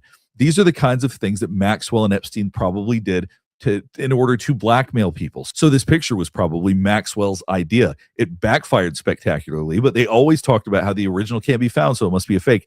And I've always believed that they had the original and got rid of it. And that's why they would always go to that point, because they way overemphasized that. And here's an email exchange between Andrew and Epstein. I'm just departing Scotland. Should be down by 1800. I'll ring you when I get down if you can give me a number to ring. Alternatively, we could have dinner at Buckingham Palace and lots of privacy. So he was actually suggesting in 2010 that after the 2008-ish. That's after in 2010. So this was, okay, so dates make sense here. So this is after he served his time. After Epstein had been in prison, he was saying that Epstein should come to Buckingham Palace, which is crazy. Here's another old email from 2001 from Andrew. And no wonder all this shit that's going on over there in the over there with, oh my God. Of course, King Charles is like, no, he needs to just go move away. We went over that. We went over his new little place he's living in. We got to see that and everything, and in the previous video. So if y'all want to go back and watch any of my previous stuff on Epstein, we do have some of that. Ghislaine Maxwell. I'm up here in Balmoral summer camp for the royal family. So he goes on to basically say a number of things. But the important part is he says, how's LA? Have you found me some new and appropriate friends? Andrew is. I am up here at Balmoral summer camp for the royal family. Activities take place all day, and I'm totally exhausted at the end of each day. The girls are completely shattering. What? The girls are completely shattering, and I'll have to give them an early night today as it's getting tiring splitting them up all the time. How's LA? Have you found me some new inappropriate friends? Let me know when you're coming over, as I'm free from the 25th of August until the 2nd of September and want to go somewhere hot and sunny with some fun people before I have to put my nose firmly to the grindstone for the fall. Any ideas gratefully received. You horny little motherfucker. So sidetracked by all of the fun things he gets to do with Epstein and Maxwell that he doesn't understand how he's being used. So the reasons he was arrested, the things that he did, those would be a long distant thought. It probably never even crossed his mind that those would be issues that he could get in trouble for. These would be the kinds of things that he would have focused on. These would have been the issues that he thought were so important that he could get embarrassed by. But he was used. Jeffrey Epstein and Maxwell used him to get exactly what they wanted, which they then probably used to blackmail people, get some kind of influence. There could have been economic benefits to all of it, but they had their own reasons to collect this information from him, and it worked. All right, we'll go ahead and wrap things up here. Hopefully this is helping you better understand some of this. Okay, so let's go. I want to watch the top 10 moments in Hilary.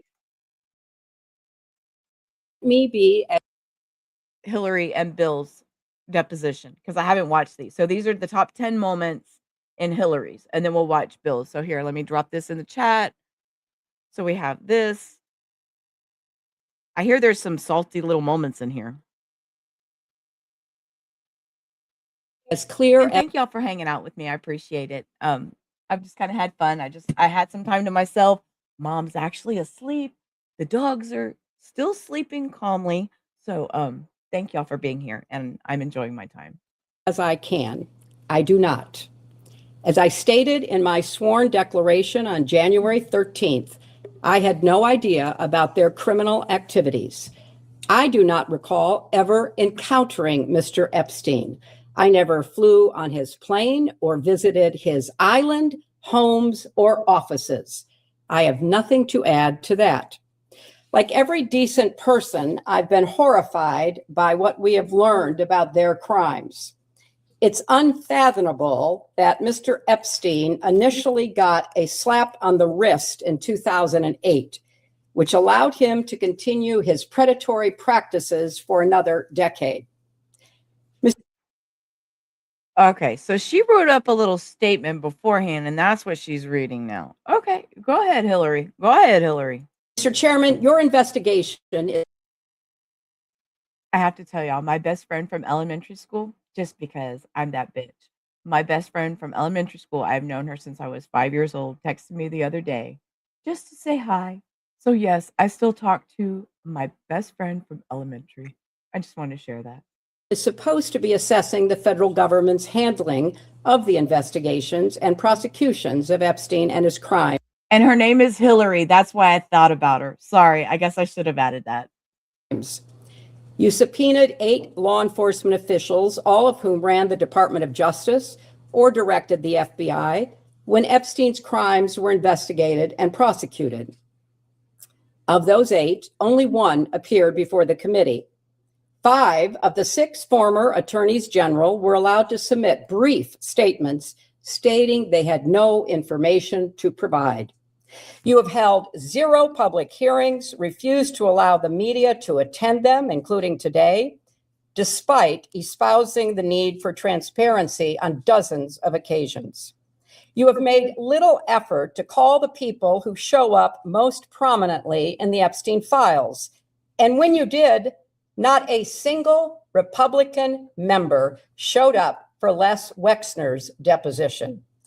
This institutional failure is designed to protect one political party and one public official, rather than to seek truth and justice for the victims and survivors, as well as inform the public who want to get to the bottom of this matter. Instead, you have compelled me to testify, fully aware that I have no knowledge that would assist your investigation, in order to distract from President Trump's actions and to cover them up despite legitimate calls for answers. If this committee is serious about learning the truth about Epstein's trafficking crimes, it would not rely on press gaggles to get answers from our current president on his involvement. It would ask him directly under oath about the tens of thousands of times he shows up in the Epstein files. If the majority was serious, it would not waste time on fishing expeditions. There is too much to be done. What is being held back? Who is being protected? And why the cover-up? So my challenge to you, Mr. Chairman, and members of this committee is the same challenge I put to myself throughout my long service to this nation. How to be worthy of the trust of the American people that they have given to you. They expect statesmanship, not gamesmanship, leading, not grandstanding. And they expect you to use your power to get to the truth and to do more to help survivors of Epstein's crimes, as well as the millions more who are victims of sex trafficking in this country and around the world. Are you aware? Who? Okay, I think she is aware also of the files. I think they said 50,000 files that haven't been released or something. I don't remember the number. But a lot of them have Trump in them. So I don't do politics. I just find this all fascinating. I find this fascinating.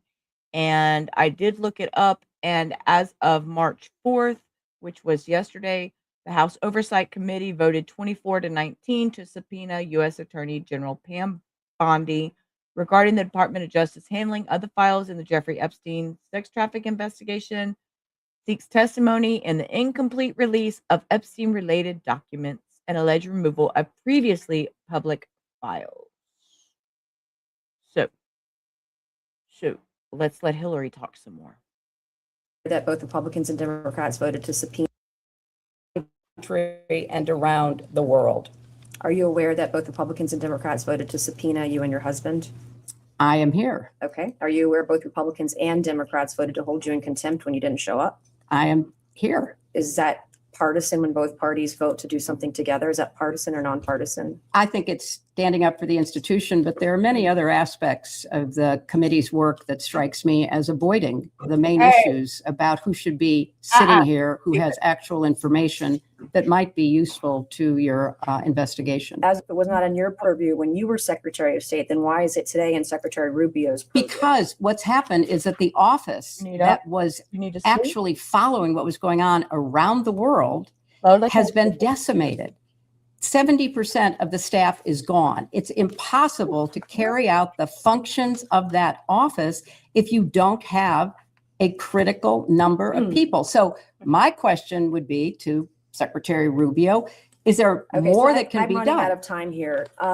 You were clothed with immense power as Secretary of State. You've stated on the record in your opening statement that child sex trafficking in general, human trafficking, trafficking of all kinds is a priority. You were clothed with immense power. Your husband was clothed with immense power. And until you got this subpoena and until these files were out in the open, you did nothing to try to effectuate all of these things you say that should have been done. Is that correct? No, it's totally incorrect. I mean, all of your assumptions are ones that I reject. When you saw... It's incorrect. Okay, Hilary, English. It's incorrect, not incorrect. Photos of your husband in a hot tub laying on a beach and getting massaged by other women, and you knew that Jeffrey Epstein was involved in some of these trips and these things. Did it concern you at all? I'm here not to offer my opinions. I'm here to answer specific questions to the best of my ability. When you saw your husband in these photos with a young woman being massaged, what went through your mind? I am not going to speculate. I needed that. Thank You didn't have you. any feelings about Jane, young women thank you. massaging your husband. I am not going to offer opinion. Okay, I gotta rewind it. I was too busy giggling that I didn't hear what she said. The Epstein Files. That was a good one. Thank you. I am not going to speculate. You didn't have any feelings about young women massaging your husband. I am not going to offer opinions or speculation about anything that I have no context for and was not there. She said I had no context for and was not there. Ma'am, it was your husband. How do you feel about that? Tell us how you feel. Show us some emotion. Grab you a stress duck. Squish the fuck out of it. Y'all know she's doing Kegels under the table. That's what she's doing to relieve her stress. Okay, y'all. Sorry. After you learned that Jeffrey Epstein was convicted of sex crimes with kids, did any of these photos of your husband with women being massaged on the beach, did it concern you? No. I have no context for even answering that question. And I think, obviously the innuendo. Can I make a really ugly comment? I'm fixing to make a really ugly. Don't judge me. Judge me. I don't give a fuck. Judge me. Is she wearing a blue dress? Is she gonna say that? All the rest of it. I'm asking a black and white question. I'm not putting any leading statements into it or adjectives. Did you do anything to determine what was happening in those images or on those trips that once you saw these photos, once you realized Jeffrey Epstein was a convicted sex offender of children, did you do anything to determine what was happening on these trips with your husband? I'm sorry. I don't find any of your questions to be relevant to the investigation. Well, it is relevant if a former president was traveling around with young women. Well, you'll have a alone chance. with them. You'll have a chance to talk to him tomorrow. Excuse me, can I interrupt? Yes, and we're gonna listen to his too. I got a little more time. It's only 3:20 in the morning here. I have more time. Hio, go back to sleep. She's wearing a blue dress. Monica Lewinsky had a blue dress. The picture of the fake picture of Bill in the blue dress sitting sideways across the chair. We could go on about blue dresses. I have There another are photos that are being released of the secretary as she is testifying from inside this room. Can you please advise me as to whether or not that's permissible and consistent with the rules, particularly given that we have asked for a public hearing? I did not have sexual relations with that woman. That blue dress. Hello, Hio. I'm not Democrat or Republic. I'm Sheila.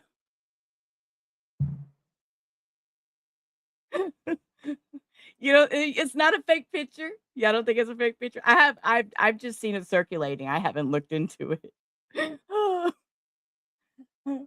Lola, get down. If there are photos that are being released of the secretary as she is testifying, can you please explain how that I'm can done occur? with this. If you guys are doing that, I am done. You can hold me in contempt from now until the cows come home. This is just typical behavior. We will go off the record. Oh, for heaven's So I would sake. like to understand how that's permissible. Before the hearing was, It doesn't Excuse matter. me. We all are abiding by the same rules. I will take that down. Yeah, So well, I would like to take a break at this Yeah, moment. I'd like to have. Ooh, I want to see this meltdown again, y'all. I'm sorry. Call me that bitch. I need to see this meltdown again. Ooh. Yes, that's right. That's right. It was a portrait in his house, a painting. You're right. You're right. You're right. Okay, now that you said that, Texas Jane, you're right. I remember that. I remember that. I am done. You can hold me in contempt from now until the Okay. cows come home. This is just typical behavior. We will go I off the did record. post one and Oh, for heaven's So I would sake. like to understand up. how that's it was permissible. before the hearing was, It doesn't Excuse matter. me. We all are abiding by the same Yes. rules. I will take that down. Yeah, So well, I Very would like to triggered. take a break at this Yeah, moment. I'd like to have I'm a done conversation. for now. I'm Go off the done record. for now. Go off the Oh, record. she's got a pantsuit on. It's not a dress. Okay, I take that back. Hilary, I apologize. You have a pantsuit on. You don't have a dress. I'll take back my last statement. But it was still funny. Yes, dude and Stella. Let her go cry for a minute. Look, she comes back all pissed off looking. Okay, ready? Let's see her when she comes back. Whew. And then we're gonna roll on to old Billy in a minute. True story here to throw y'all a bone just for a minute. My cousin actually was Bill Clinton's roommate in college in Arkansas. Whew. The record. Go off the record. More transparent than a public hearing, cameras on. Secretary Clinton, why is it important for you to testify before this committee in a public setting? Well, first of all, I believe in public testimony. I believe that the public has a right to know what its elected members of Congress are investigating and legislating. Having served for 8 years, I think it is useful as a member to do a hearing in public because you're going to learn things by the coverage of it, by the response that you get from people. You know, this hearing, if it were in public, maybe somebody, your question about intelligence, maybe somebody watching it would have said, oh my gosh, I just remembered having a conversation with Foreign Minister X or Prime Minister Y, and that person mentioned Jeffrey Epstein. Most people are not going to look at the video. They're not going to read the transcript, but they will follow a live public hearing. So I have to say, she has a point there. People will follow live public hearings. They will sit in, and because this was done behind closed doors and it was put out later, that's why I said I didn't want to sit here for 4.5 hours and watch it. So I'm just watching the top 10 reels. So maybe I might have to just make one stream one day and just sit here and watch the whole damn thing. Oof. I think it actually enhances the work that those of us who've been privileged to serve are doing and can do. So to me, it is just an absolute prerequisite for doing the kind of legislative and investigative work as effectively as possible by doing it in public. And did you know that you would be photographed today? No. And is that at all part of what you had understood about the terms of the agreement for today's deposition? Well, I will confess that I had some concerns about whether the majority on the committee would treat me fairly and would, you know, fairly convey what I say and what I There's things I want to say, but I gotta really did and how I looked and how I responded. So yes, I did have a concern. And when we learned about the photos being taken, not by a staff member, but by a member, it was shocking and very disappointing. So if it were in public, she's talking about that leaked photo. Somebody leaked a photo of her there, and it wasn't supposed to be any leaked photos. And yeah, wouldn't have that debate. You know, everybody could see the same thing that the congresswoman saw. I'm sitting here. Sometimes I'm smiling. Sometimes I'm frowning. Sometimes I look good. Sometimes I don't. That's all in public. Everybody can have the same view rather than, you know, an angled photo and all the rest of it. So it was disappointing, and I regret that it happened and it violated your rules. But that's not the real concern I have. The real concern is get busy. Focus on the people that have something to tell you, that can tell you about intelligence, money, and crimes, and get. Ma'am, Hilary, let me see. Hilary, Hilary, let me fill you in. Hilary. Your husband is up next. We're gonna watch his shit show in a minute. Just hold up. Them before you, and whenever possible, do it in public. Having observed President Trump up close and personal for a number of years now, since I ran against him, he has a tell. He has a behavioral tell. Whenever he is worried about being found out himself, he accuses somebody else of doing what he actually has done. And it's just a pattern with him. So it's no surprise to me that all of a sudden, what he promised in his campaign to reveal everything about the files, and then when his people began looking in the files and realized how how much he was in the files. They had to get his name out before they released all of them, is my opinion, and my opinion only. I haven't watched this, so I don't know what she's going to say. Y'all know I am a reaction channel. And just in case, for the newbies in the back, just in case. This is a fucking commentary, critique, and opinion channel, motherfuckers. That means on this channel, I comment, critique, and give my opinion on what other motherfuckers are doing on YouTube. What part of that do some of you dumbass motherfuckers not get? Thank you. Now, she's on YouTube because this is the Government Oversight Committee has put out the video. So guess what, Hilary? Hello, you're on YouTube. So this is a review. Oh, okay. I'm be nice.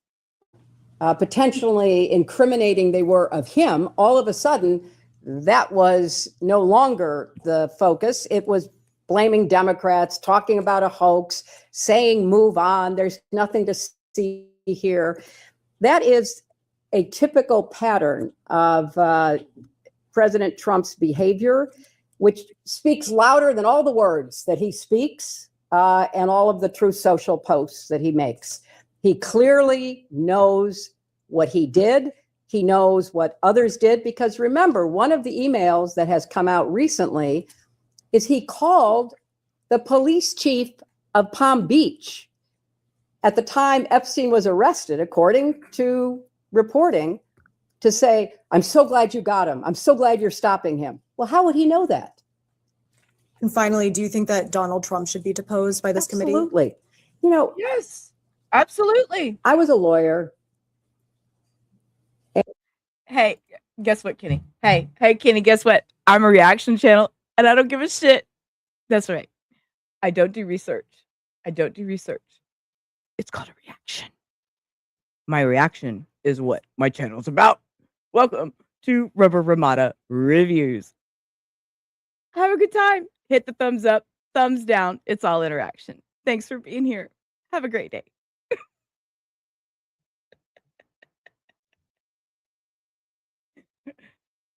Redirect.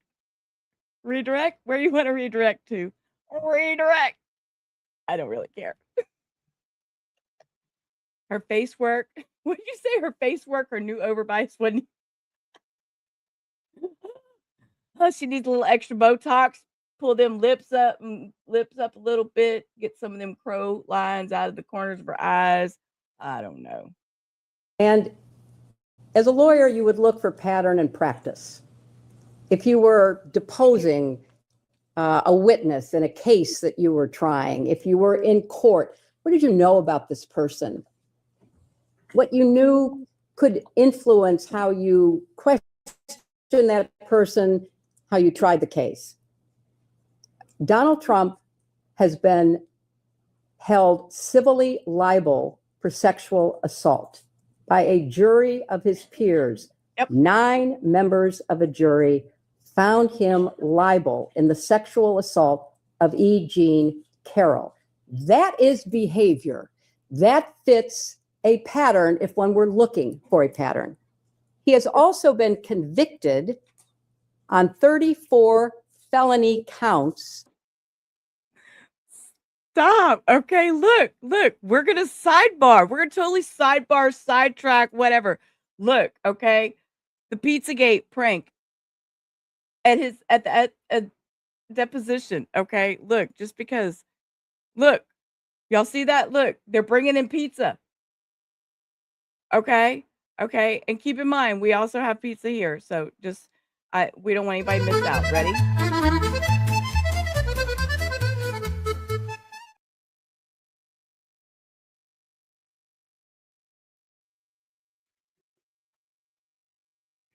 Oh my goodness. Oh my gosh. Oh my gosh. I think we just went underwater. Hold up. Let me back this down and back it back up, because I think she just went underwater.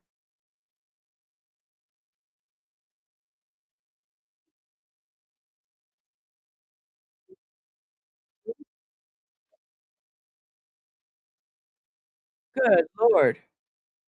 Everything's wanting to play. Hold up. Y'all see what happens? See what happens? I try to be all snarky and silly, and I totally lose the damn screen. See what happens? I know, right? Y'all hear? She was drowning. I don't know what was happening. It sounded like she was underwater all of a sudden. Donald Trump has been held civilly liable for sexual assault by a jury of his peers. 9 members of a jury found him liable in the sexual assault of E. Jean Carroll. That is behavior. That fits a pattern if one were looking for a pattern. He has also been convicted on 34 felony counts for attempting to hide his relationship with a escort and then to commit business fraud to prevent it from becoming public in the 2016 campaign, which was ultimately election interference. So if I were running the committee or I were involved in this investigation, I would be looking for people who maybe had some prior conduct that might be relevant to either money or crimes. And yes, I think that it would be in keeping with the scope of the investigation of this committee to set up a deposition with President Trump. I know he's been deposed many, many, many times. He's taken the Fifth Amendment many, many hundreds of times. So I'm not saying you're going to get a lot of. That's all Ghislaine did in her deposition was plead the fifth. She didn't talk about nothing. Of information. But given what's in the files and given past and prior conduct, he would be on my witness list. By this standard of behavior, multiple. Okay, but your witness list. Okay, but my thing would, I would be, look, see, I don't like this thing right here. I'm not used to having this microphone here. I'm used to having it in front of me and down here. I'm gonna get used to it, y'all. I'm gonna get used to it. Lip service. You said lip service. Oh goodness, I don't even know what I was saying. Squirrel. Credible accusers, including Juanita Broderick, who alleged rape against your husband. Your husband was disbarred in Arkansas, lost his law license before the Supreme Court, flew on Epstein's plane dozens of times, visited Epstein's island. That is not true. That is absolutely untrue. Well, there's documentation in the DOJ files. I'm not sure you're aware, your attorneys have told you, but Jeffrey Epstein told one of the victims to lie to investigators, to lie that Bill Clinton was ever on Epstein Island. I can provide that document to you. We would like that document, please. Yeah, Okay, counsel, I can do because actually the files say just the opposite. Epstein himself denied he was. These are FBI notes from an interview with a victim, and I can get you the victim number and the case number and the files. These are notes from a 302 If interview. you'd like those, are you going to provide those now? I don't, that's not my line of questioning. She brought it up, but I have a I'm document. I sorry, can get to you're you. making a representation as to the facts. I didn't enter anything as an exhibit. But it's factually inaccurate. No, I can give it to you later. I can go find the document, make copies of it, and give it to you this afternoon. Thank you so much. Okay. By your standard of pattern of behavior, according to documents released by the Department of Justice, your husband appears in photos in swimming pools, hot tubs, aboard Jeffrey Epstein's private plane with unidentified young women. We came here today and told this committee that a pattern of behavior demands accountability, correct? I said that I believe. She's having it. Let me fix my words to make them right. Let me fix them words to make it right. What? Pattern of behavior demands accountability, correct? Mm-hmm. I said that I believe the committee should call anyone who had a substantial pattern and practice of conduct. And ma'am, your husband's up next. Your husband's up next. Got emails. We got lots of emails, Dan. Contact with Jeffrey Epstein and his crimes before they came to light. And does that include your husband? And after they came to light, you're going to have a chance to question him tomorrow. So I'll ask you again, by the standard you just set in your own words just now, does this standard apply equally to your husband or only President Trump? I have said that my husband has been subpoenaed. He will appear. He will answer your questions to the best of his ability, but there is no. To the best of his ability, ma'am, Ma'am, are you saying he doesn't have the ability to answer? What are you saying? To the best of his ability. To the best. I mean, yeah, right? I'm here with Dan. Dan, hold up. I'm going to put yours on screen just because. Let's go easy on Uncle Hot Tub Willie. He's in there. Oh, God. Yeah, to the best of her ability. How about just telling the truth? She doesn't want to talk about herself, right? There's photos, right? There's photos. Y'all, there's so much. I mean, oh, y'all, I don't even know. Y'all, I watch we do this blind reaction. This is what we are. So thank you for being here. I've enjoyed it tonight. And hello to all the new ones out there. Okay, we're going to rewind her just a second. I have said that my husband has been subpoenaed. He will appear. He will answer your questions to the best of his ability. But there is no evidence whatsoever of any connection with Jeffrey Epstein's crimes. And I think that will be obviously apparent in the questioning. What makes you so sure of that then? I mean, he's photographed. Objection is to speculate on something that's not. Yeah, it is so speculative. I mean, swimming in a pool, sitting in a hot tub, there are millions of people who do that without any improper behavior or certainly committing any crimes. So I think most of the men are like your husband that did anything wrong? Why were they being surrounded by young women, giving them massages on Jeffrey's private estate or private plane? Are they all innocent then? You are making assumptions in your question. Ma'am, hold up.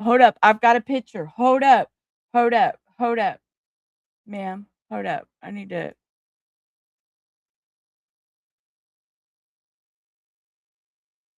Oh, wait. I lost my StreamYard. Hold up. Y'all, I dropped my StreamYard. Here it is. Okay.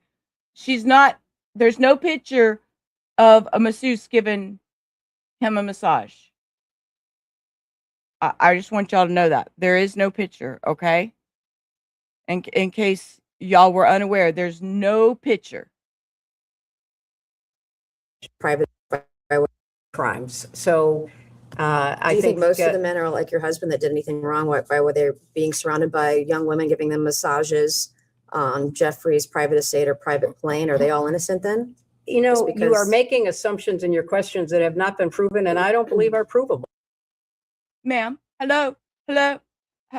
Hilary, hi. We just popped a picture up, ma'am. There was a picture. Thank you for a fun night. Your littlest girl was a little naughty. How does that make you feel? Makes me sick. I didn't know they were going to do this, y'all. I love it. When they gave her emails that they pulled up of the, oh my God, y'all, I'm knocking my whole desk over. If you can also read the EFTA 0087841. This is also another email.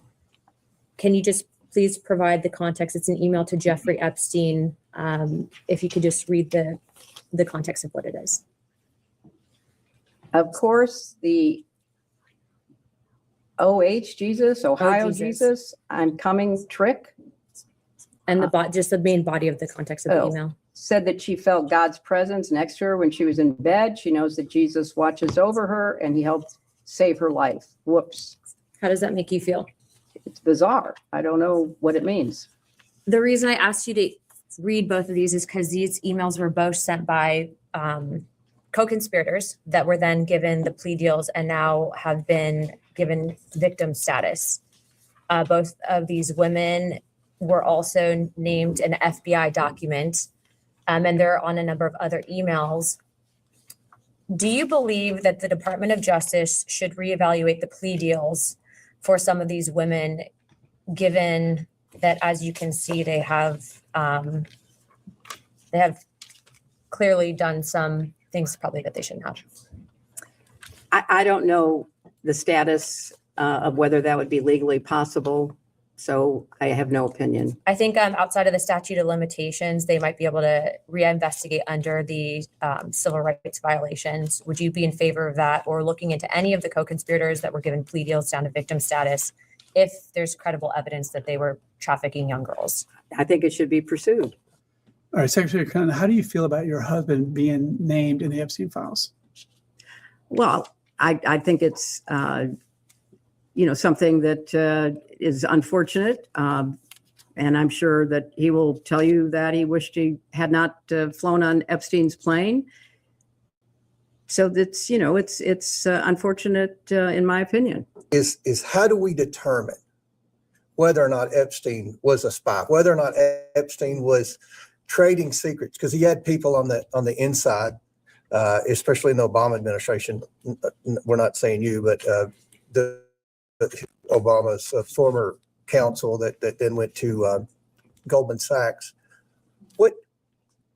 Where do we go in this investigation to try to determine whether or not he was an asset? Mr. Chairman, I really appreciate that question. And I can't say that about many of the questions, but I really do appreciate that question. And I think it's an absolutely essential question for you to try to examine and find answers for. And I think you said that you had either document requests or maybe even a subpoena to the CIA. I would also include the DNI. I would include, any counterintelligence or. She is. She talks. I'm just like I'm. Document requests or maybe even a subpoena to the CIA. I would also include the DNI. I would include, any counterintelligence or appropriate unit within the Justice Department. I think you have to cast a wide net. And now that, as you describe, the government in the UK is investigating both Andrew Mountbatten and Peter Mendelsohn, maybe they would cooperate with you in their investigation. Why is she's bringing them up like she's got something to say about them? Look, my camera's all over the place. And they're both have been detained. They've both been arrested, so yeah. And maybe, you could reach out to the intelligence. And they were both detained and arrested before she did this deposition, so she knows that.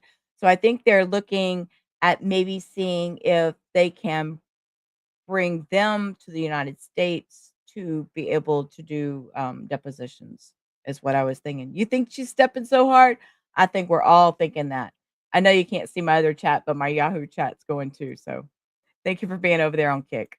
Agencies of other countries that you're looking at. Israel has been mentioned. Perhaps that is one to be. I don't think Iran is going to cooperate, but I think, or Russia, but I think you could, certainly go to the UK and go to Israel. Ma'am. Iran and Russia right now. Iran and Russia. I'm not being political. I'm gonna shut up. Israel and see if they would be at all helpful to you. In your experience as Secretary of State, and I know you were First Lady, but you were more active, in my opinion, than most First Ladies in the President Clinton's administration. Does he exhibit characteristics? Is there a pattern that would lead you and your expertise to believe that he was an asset?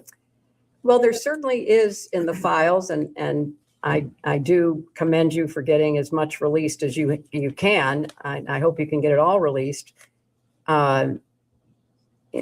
Hints of relationships with powerful foreign leaders, pictures, emails, meetings.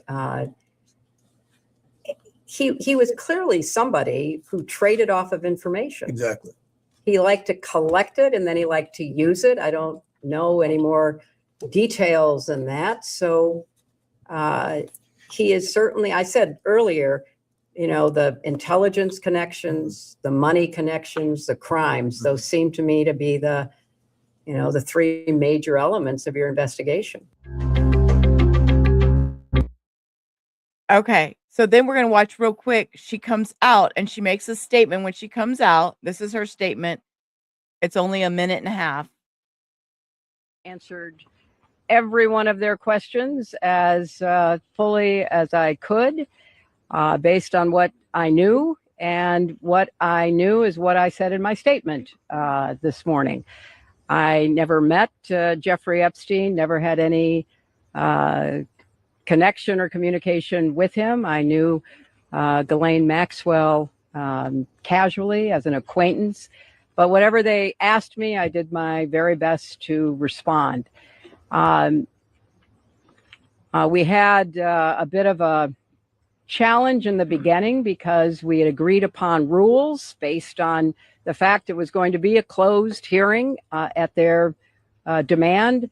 And one of the members violated that rule, which was very upsetting because it suggested that they might violate other of our agreements.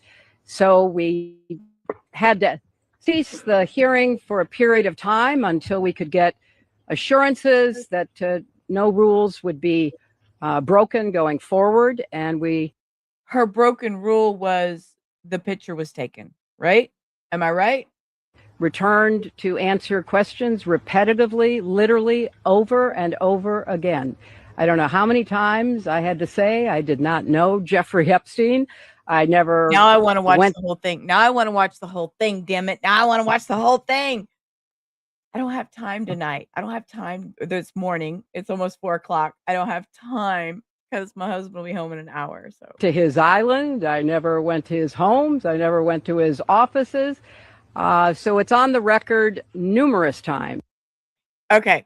So let's go over here and let's watch Bill's top moments. It says it is 17 minutes long. So let's see what he admits to in their eyes. And then we'll take one night. Y'all be sure to like the channel, subscribe, turn your notifications on. This would be a good time for me to tell you all that. And one night I will be able to come on a little bit earlier and maybe be able to sit down and we can watch the whole deposition. So I like watching depositions. I like doing reviews of things like that. I'm a real smart ass. So if you don't know me, you might get to know me before you subscribe to my channel because I do say things that normal people wouldn't say out loud. To me, I think you should have called me. I did take those plane trips with him, and you have a right to ask those questions. So I'm glad to be here, and I understand what the oath is.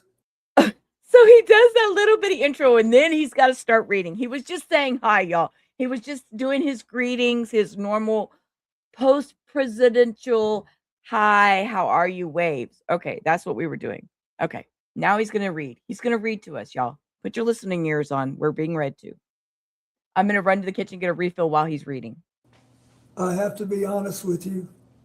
You know, I'll be 80 years old if I live to my next birthday. I don't remember everything that happened 24 years ago. But I can't even get up. I can't even get up. I can't get up. He said if I live till my next birthday, he'll be okay.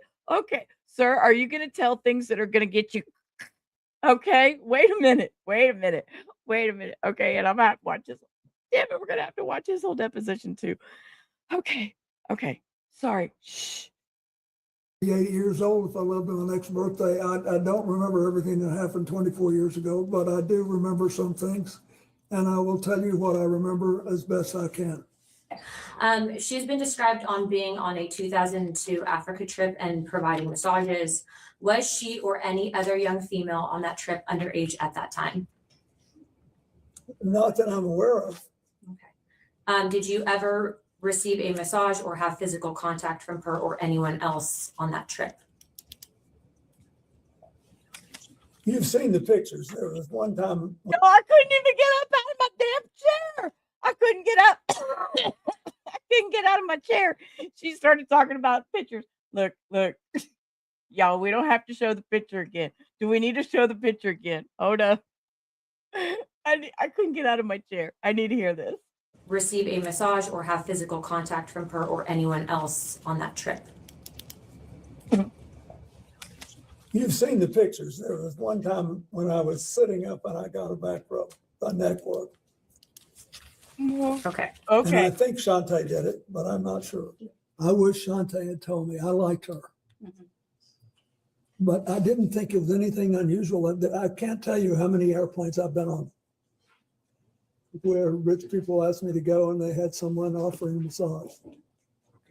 You know, all these boats that you go on and all that, they all do that. Did you ever visit Epstein's Little St. James Island? No.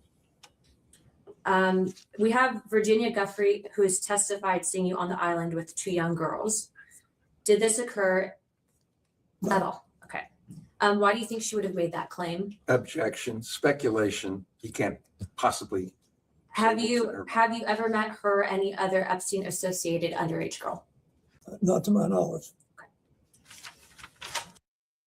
Like he's gonna say, yeah, I had some teenage girls hanging out with us at the apartment. We were just having a jolly old time.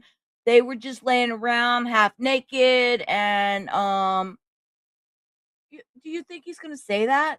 Come on, let's be realistic. In Epstein's 2016 deposition unsealed in the DOJ files, he refused to answer if you were accompanied by 2 young women who were approximately 18 years old on the island.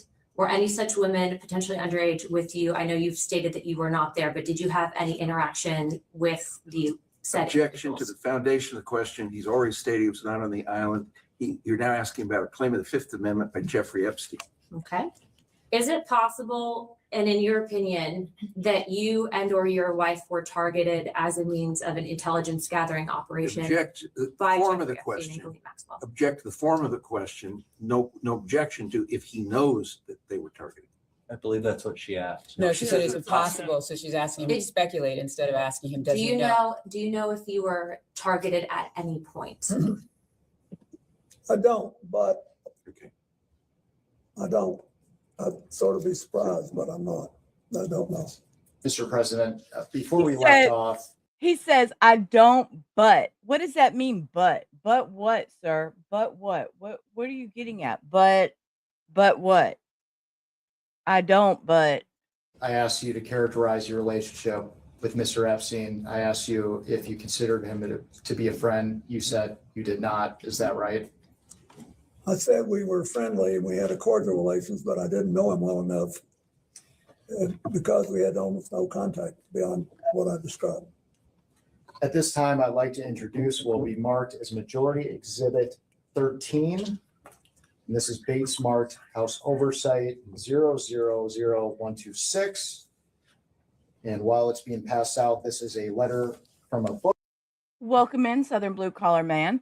And thank you for your opinions. They're all welcome. And it's really funny that he's saying this because I have another tab open. Hang on. And it's going to be this tab because if y'all could only see, I've probably got about 40 tabs open. So this tab so happens to, let me close your eyes if you're got flash sensitive because I'm going to scroll through this real quick. Hold up. Let me. Oh, these are all nudes. I'm sorry. Oh, here. Look. Saint Tropez, Clinton, Morocco, nudes. I don't know what's all here, but I mean, we could see this is a picture of Ghislaine here on the side. There's all kinds of pictures. I don't know. People are blacked out, but these are all Clinton and it's labeled nudes. Photog, I don't know. But here in Saint Tropez, I can't even talk. Clinton, Morocco. And if we scroll down, I know here's Epstein. Here's a black bikini. Another black bikini lady. But these are Saint Tropez gym again with Clinton and Morocco. Let me scroll down a little bit further. Here we go. Wait, here we go. Clinton in the Far East. All these. Clinton in the Far East. Clinton in the Far East. Here he is. Bill Clinton, Jeffrey, and Ghislaine right here in this picture. And there's some other ones blacked out. All in the Far East. So, would you like to come again and tell us about all that? You didn't spend time with him though, right? Okay. I just wanted to make sure we were all clear on that. Time. Because we had almost no contact beyond what I described. At this time, I'd like to introduce what will be marked as Majority Exhibit 13. Thank you for that. And this is Bates marked House Oversight 000126. And while it's being passed out, this is a letter from a book of letters, which Yeah, was it's his compiled 50th birthday. Jeffrey Epstein's 50th birthday. Questions. He tells Clinton, let him finish asking the question, sir. Yep. Mr. President, do you recognize this letter? And for the record, does this appear to be your handwriting and signature? It is. And why did you write this letter? Why did I? Because I was requested to contribute a nice letter for his birthday book. And who asked you to write the letter? I don't remember. Would Miss Maxwell have I asked you? don't know. I think someone on my staff asked me. Now, there's a word that our committee has not been able to identify, and in our defense, the Wall Street Journal has not been able to identify. Imagine being on his staff. Can you please read the letter for the record? You're not trying to say that somebody has bad handwriting. Don't talk about handwriting. Yes. It's reassuring, isn't it? To have lasted so long across all the years of learning and knowing, adventures and errors, and still to have your childlike curiosity, the drive to make a difference, and the solace of friends.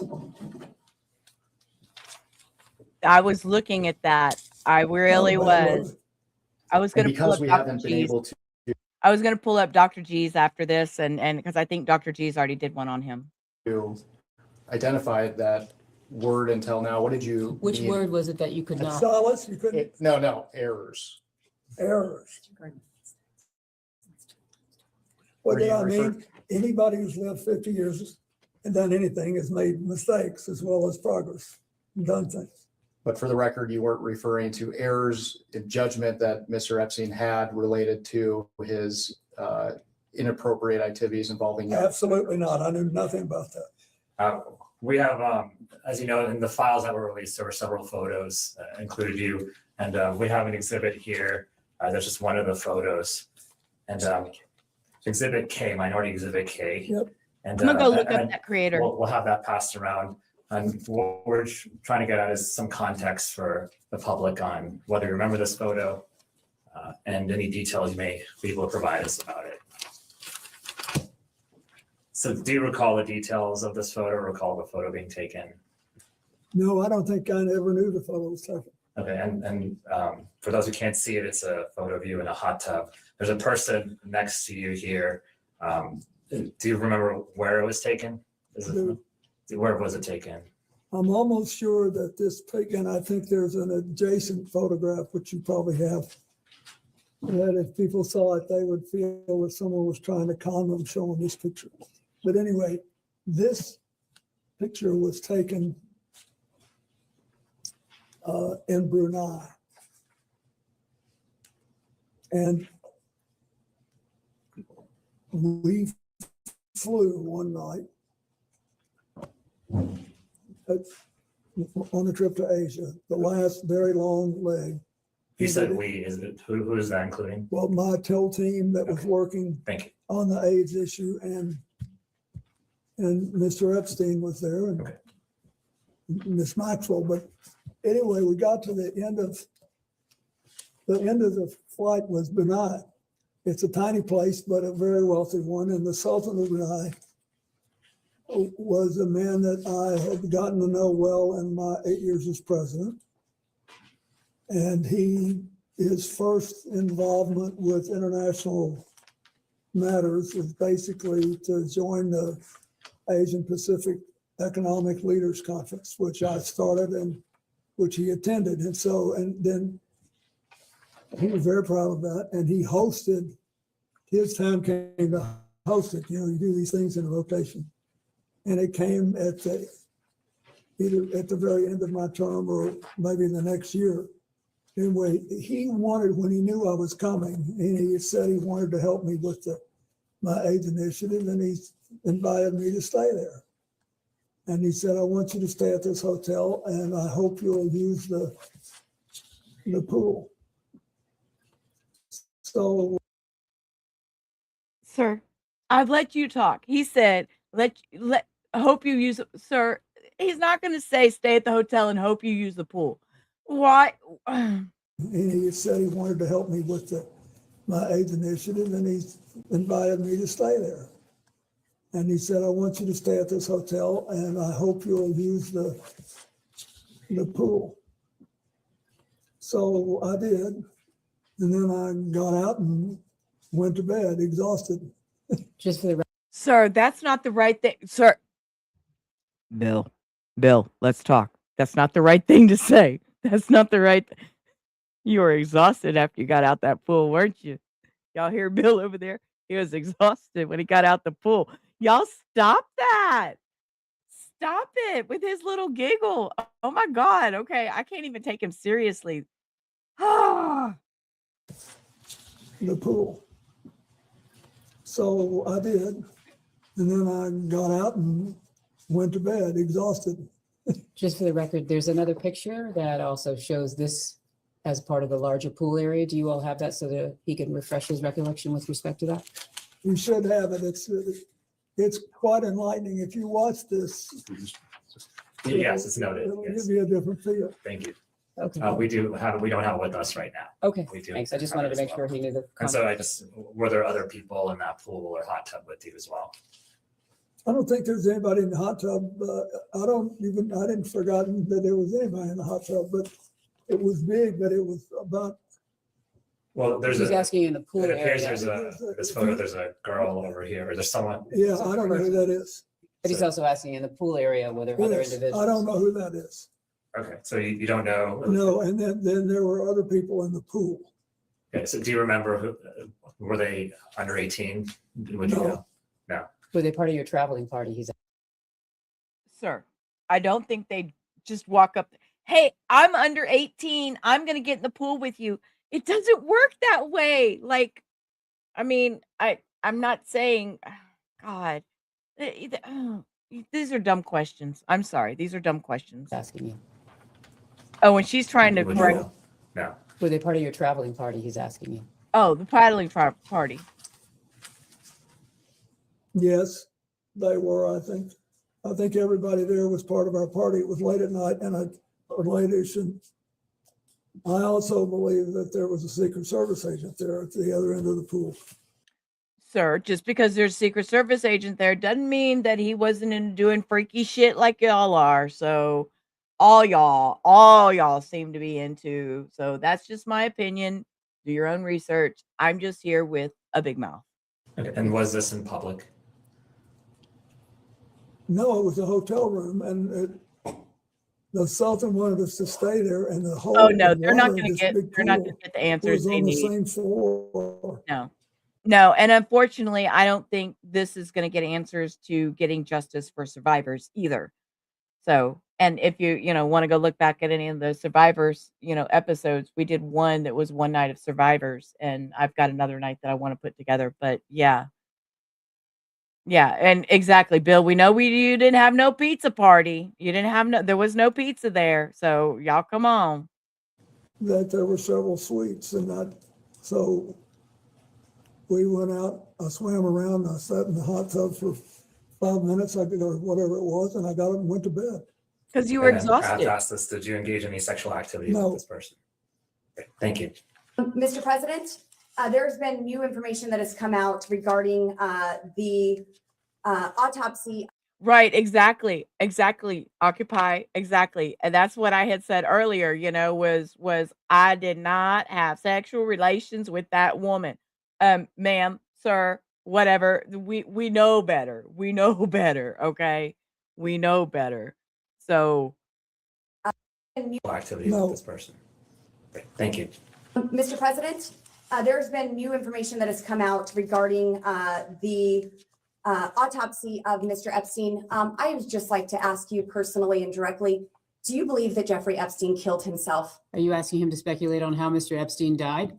I'm asking what the president thinks of. So you're asking his opinion? Mr. President, was your friend Jeffrey Epstein Are suicidal? you classifying him as a friend who he has testified that he was has friendly? called him a friend in a letter. He said he was friendly, but not, you've asked for his Mr. testimony. here. President, do you believe that Jeffrey Epstein was suicidal? Do you know? Was he ever She's asking for the suicidal? best of your I understanding. don't know. I only know what the medical finding was. I think maybe. No, shut up. Shut, sir. Oh my God, shut up. Just don't talk. Don't give no I thinks. This is people's problem. They don't know when to shut the fuck up. I mean, could he just shut up at that point? He didn't have to speak any further. I mean, he's only damaging himself, but you know, he's already done that. So keep going. I think maybe That's it. he finally got caught. And I don't know. I've accepted it in my own mind. I don't know what happened, Mr. President, what did you accept? That he killed himself or that he did not? but he did. But I don't know. He's Yes, not sir. dead. Thank you, Neither Mr. do you. President. We don't. None of us know. He's not Mr. dead. President, it's been an honor. Thank you. It's, again, it's from GMAX, Ghislaine Maxwell. Yeah, I read it. We believe, while it's redacted, having seen the unredacted files, we believe that the two is to the same email.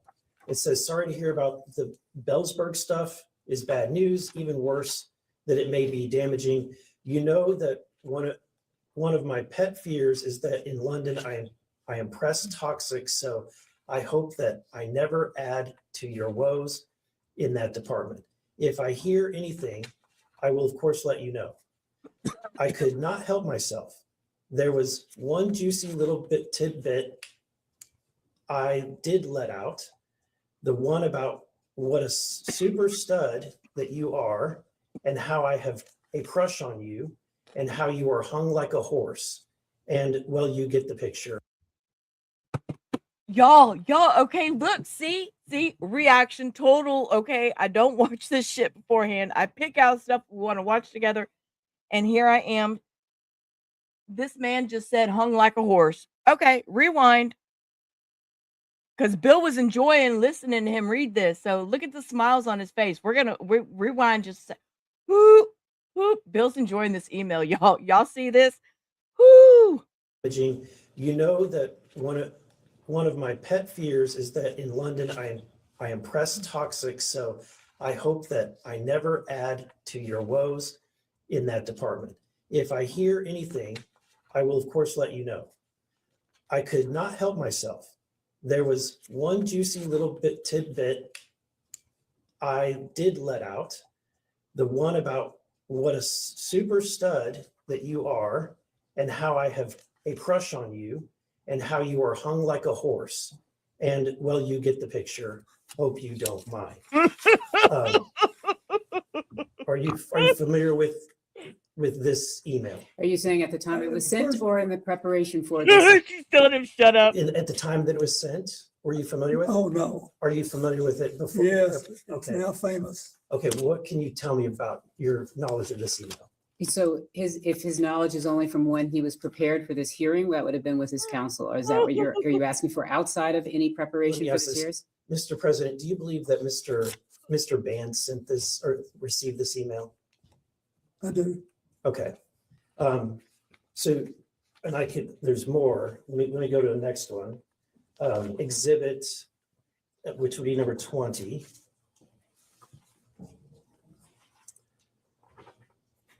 And the answer is, I don't know about There's no question. At the time. I was just asking. They're telling him, shut up, Bill,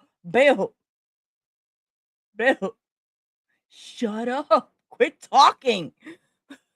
To clarify whether or not you're asking if he knows about these emails at the time they were sent, or if you're asking whether or not he came to learn about them in the course of preparation, just so that distinction in time is clear.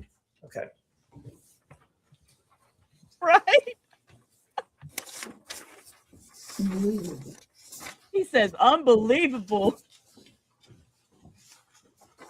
I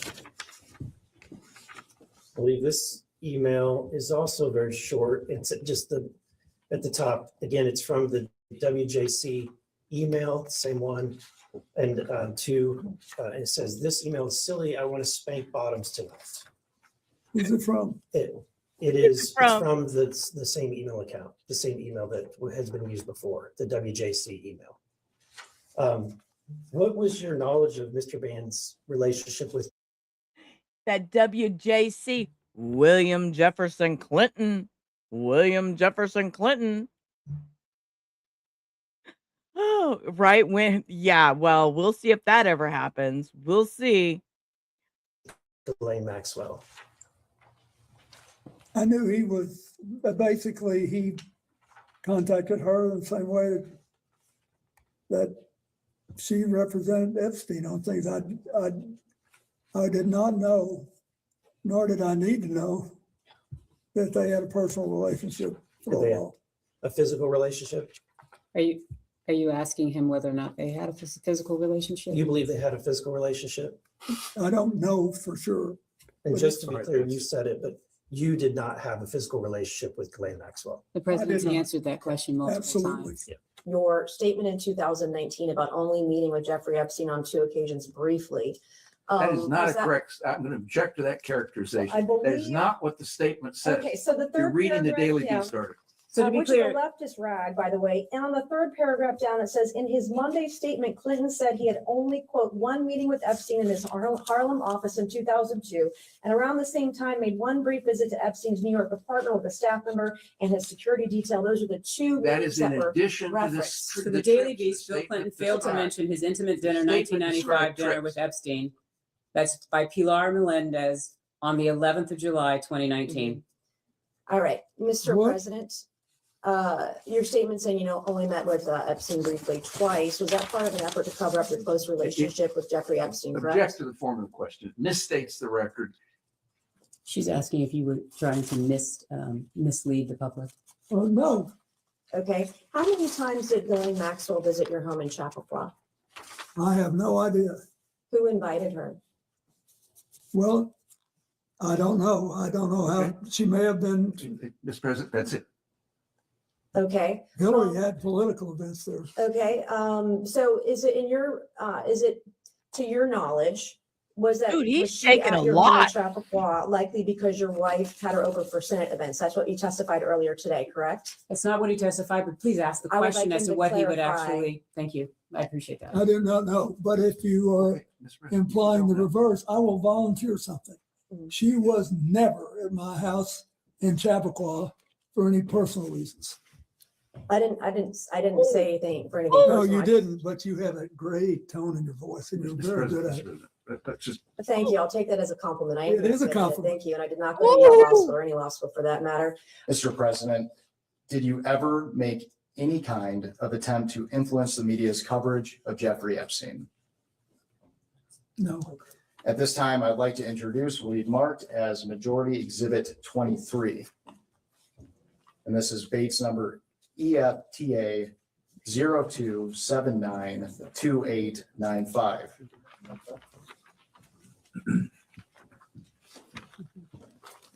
One page. Okay, I need to know, y'all. yes. What we getting in? Thank you. who's, I don't know who that is.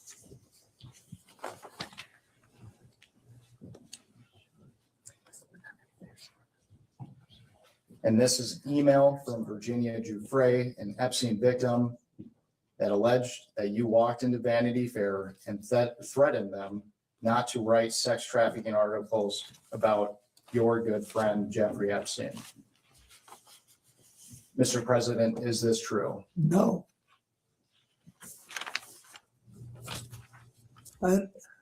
No. Not no, hell no, not close, no. Why do you think Ms. Giuffre would make these claims? Are you asking to have an opinion don't about know, Ms. but- Giuffre's point of mind? Can we not do that? Like, ask him about the facts that he knows, as opposed to asking about the facts in other people's minds. Mr. President, have you He ever just wants asked to any talk. other publication to shut down a story related to Mr. Epstein? No. Okay, so we'll flip over. We're gonna watch his after speech. And it is 3.5 minutes long. And then I can probably squeeze in Dr. G going over his body language on his. Testifying in front of the House Oversight Committee. I did it for 2 reasons. First, I love my country, including our Constitution. And America was built on the idea that no person is above the law, even presidents, especially presidents. This is a very well-written speech that's a good CYA. And that we should all live under the same set of rules. This kind of democracy requires every person to play their part. And I hope that by being there today, we can bring ourselves just a little further away from the brink and back to being a country where we can disagree civilly and we can search for truth and justice. And I do want to make note that I appreciate all y'all being here, and we've had civil discussions. Nobody's been nasty. I mean, we agree, we disagree, and that's what I want to make my little duck pond corner of the community about, is that, you know, we're here to talk. We're here just to review, discuss things, and we're not going to be nasty to one another or anything. So always keep that in mind. We can always disagree and agree all at the same time. Just a little further away from the brink and back to being a country where we can disagree civilly and we can search for truth and justice. I agree with you. It outweighs the partisan urge to score points and create spectacle.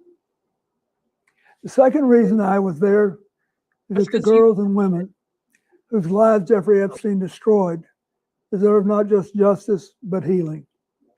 They've been waiting too long for both.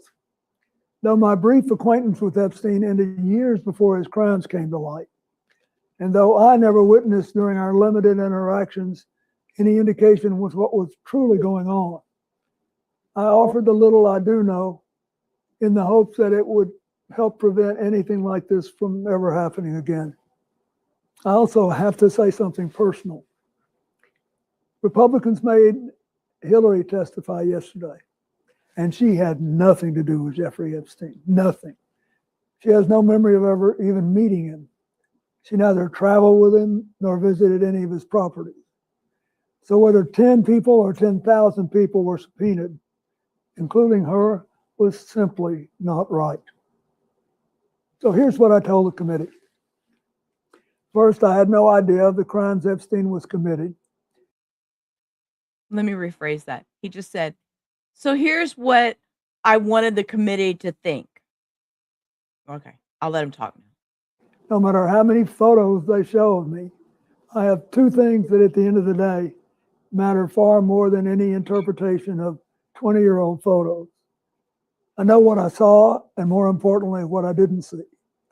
And I know what I did, and more importantly, what I didn't do. I saw nothing and I did nothing wrong.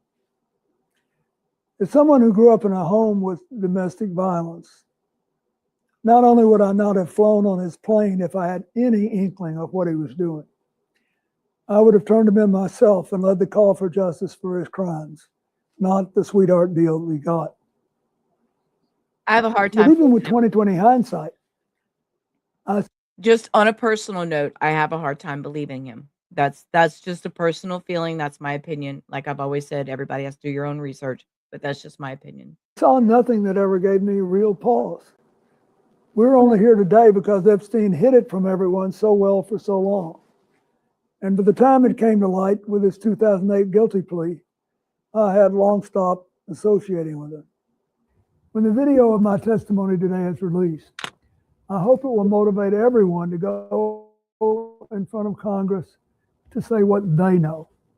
I hope it will motivate the Justice Department to finally release all the files and to ensure that this never happens again. The survivors deserve that. Okay. Okay, hang on. I'm going to pull up. Here we go. Okay. So this will be the last thing we'll watch. There you go. I'm so with you. Opinions are like assholes. Everyone has one, and yours really stinks. Thank you, Brandy. Yours stinks too. Nice to meet you. Okay, we're gonna watch Dr. G, and then after Dr. G, we're gonna head out because I need to go cook dinner because my hubby will be home. And today, we're going to be analyzing the behavior and body language of former President Bill Clinton. Before we get started with this, couple of quick things. One, I wanted to make sure you know this is not a psychological evaluation of any kind. These are just my opinions. In addition to that, I do want to remind you to like and subscribe if you want to see more content just like this. All right, let's go. What we're going to be analyzing today is former President Bill Clinton's deposition to the House Oversight Committee. What we're specifically going to be looking at is Clinton talking about his relationship with Jeffrey Epstein. We could probably do a follow-up video talking about the Clinton Foundation and other aspects of this, but for today, for the sake of time, we're really just covering him and his relationship to Jeffrey Epstein. All right, let's just jump right in. Conducted by the House Committee on Oversight and Government Reform under the authority granted to it pursuant to House Rule 10. Accordingly, House Rule... Now, the first thing I want you to pay attention to is his posture already. See the chin down, eyes up like this. This is a defensive posture. Our neck is very vulnerable, so when we keep our chin down, that tends to be a defensive posture. So he's starting this out in a defensive position. Directing the chairman to authorize and issue a subpoena to you for a deposition. On August 5th, 2025, Chairman... As you can see, his chin continues to go lower and lower. He's in a very defensive position as they discuss the steps they took in order to get this deposition. Now, what we're going to be doing is jumping around because this is 4.5 hours long. I assume you don't want me to analyze all 4.5 hours, so I'm just going to be showing you the highlights. But now... Yeah, I noticed that when he was drinking his coffee too, when he was drinking that cup of coffee, it was really shaking real bad. My ex-husband has Parkinson's, so I noticed the signs of it. At first I thought it was a nervous shake, but the more I watched it, it looks a lot like Parkinson's. We're going to go ahead and jump to some other sections. Well, I will try in this testimony, and I will point it out when I wears there's a picture or something that predates it. There's a picture that shows him shaking hands in the... Now, we're already seeing how Bill Clinton can be persuasive. You see how he's got a little bit of a smile as he speaks. He's open as he speaks. He looks calm right now. So you have to look very, very carefully if we're going to see whether or not he's being deceptive. But this type of body language immediately makes people feel warm to him. It makes people want to trust what he's saying. So you really have to look at this with a very close eye to see whether or not there's deception. White House Historical Association reception. That was in 1993, but I'm not aware of that. I first remember meeting. I agree. When, if you want to rewind a little bit, we went over Hilary's before this. Glad you're here. Nice to meet you. Thanks for coming in, and for any newbies out there, if you don't mind hitting the thumbs up, thumbs down if you don't like it. It's all engagement. I'm good with that. And if you want to hang out more, hit subscribe to the channel, turn your notifications on. I'm here as much as I can. I kind of just pop in whatever time of the hours, days, or night. And yeah, I'm just here. So thanks for being here. I got on his airplane to take the first trip with my foundation in, I think, 2002, whenever it was.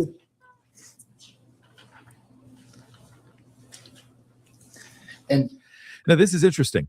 As he's speaking, you're seeing a lot of swallows, a lot of hard swallows, which means that he actually is feeling stress. He also started to say more and cut himself off. And I think 2002, whenever it was.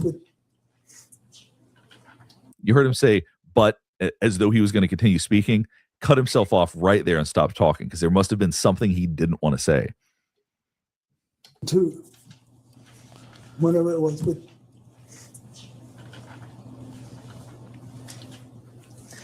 And you can tell by the way he's looking right now, that's a way of saying, I'm done speaking. It's your turn. Yeah, he looks aggravated. Your first memory of... Okay, but a minute ago we saw when he was done when he wanted to keep speaking, his lawyers and the other people were like, shut up, shut up, shut up. So yeah, I don't know. Interacting with Mr. Epstein was on your first trip. Which trip specifically? Now, this right here is a look of surprise. For whatever reason, this question surprises him. Now, whether or not that's because his interactions with Epstein predate the first trip, there's something about this that he didn't anticipate, even though this seems like would have been an obvious question. But this looks like a very genuine reaction surprise right here. Which trip specifically? I'm not sure which one it was. Which one was the first? I took all or parts of 4 or 5 trips to Asia and Africa and one to Northern Europe on Mr. Epstein's airplane. What you're noticing now, he has his hand on his chin, acting like he's thinking. He's not making very good eye contact. Now, eye contact for most people, if I didn't know them well, I would say eye contact is variable. Some people feel very uncomfortable with eye contact. Former President Bill Clinton does not feel uncomfortable at all with eye contact. He's actually got very direct, very clear eye contact. But what you're seeing here is that when he's providing a lot of these responses, he's continuing to look down. Right now, we're seeing him obscure his face a little bit. There's a lot of discomfort here as he's talking about this. And once when I was in Florida, I was offered a ride back to New York, but I wasn't there having it. It was just coincidental that he was there. And I think that was fairly early in the process, but I don't remember exactly. I just know that I did. I took one flight back from Florida to New York. And so if you're wondering why he would need to think so hard about this, is that if he was in fact on more flights than he claimed, he's going to have to be very careful and very precise that he responds. Right, because they have the flight records, right? They have the flight records. They know who was on what plane. Some people were left out, like some of the workers, I'll just put it at that, of the flight records and everything from what I remember. So yeah, they have these records. So he's got to be careful and watch his step about what he says. Good pause on that screen, dude. As to which flights he was on. Now, it seems like it'd be obvious. Well, of course, he's going to remember which ones he said he was on versus which ones people don't know about, but that can get confusing in a situation like this. So when I see his hesitancy, to me, that says that he's trying to be selective about what he says. All are part of several other, I think 4 or 5 trips. So you may also be noticing that right now he's speaking with one hand. Now, typically he's someone who's emphatic, who uses both hands, who's very open. So he's someone that's going to want you to listen to what he's saying. You're not seeing so much of that right now. One arm, one hand tends to be less committed than both, particularly for somebody who typically speaks with both hands. Africa, Asia, and one to Northern Europe. Your testimony today that you have no independent recollection whatsoever of the circumstances. Now, you may be noticing the shaking. He's been doing this throughout. I do think this is more age related. I don't think that it's because he's so nervous right now that he can't not shake. Briefly describe the nature and extent of your relationship with me. Boy, I'm sorry. My OC. I seen the orange on the wristband. I had to get a closer look. Okay. Mr. Epstein. Well, sometime after I left the White House, either in late 2001 or early-ish in 2002. He looks so much more uncomfortable than I've ever actually seen him look. He's someone that seems almost impervious to stress when he's out in public, when he's giving speeches, when he speaks in front of Congress or used to. So to see him like this, it's very interesting. He very much appears more defensive than I've ever seen him look before. I received a call from Larry Summers, who had been on my economic team and was later Secretary of Treasury and was then president of Harvard. And all right, immediately after talking about Larry Summers, you're seeing him close up. Now, when people are standing and they have this position, sometimes it's for comfort. They've been standing for a while. It's a more comfortable way to stand. Right now, this is clearly closing up. This is an actual defensive posture. Larry Summers, who had been on my economic team and was later Secretary of Treasury and was then president of Harvard. And he said that as AI becomes more and more a part of our daily lives, fidgeting with his fingers. In 2003. Now, I want you to pay close attention to his hands and the way that he moves his head right here. Flight in 2003. Now you can see he's fidgeting with his fingers, another atypical behavior for Bill Clinton. He's also continuing to lower his chin. And he's also phrasing this in a very interesting way. I believe my last flight with him was 2003. That's not what he asked. He asked when the last time he interacted with Epstein was. So he's already framing this in a way that is not answering the question directly. He has a point.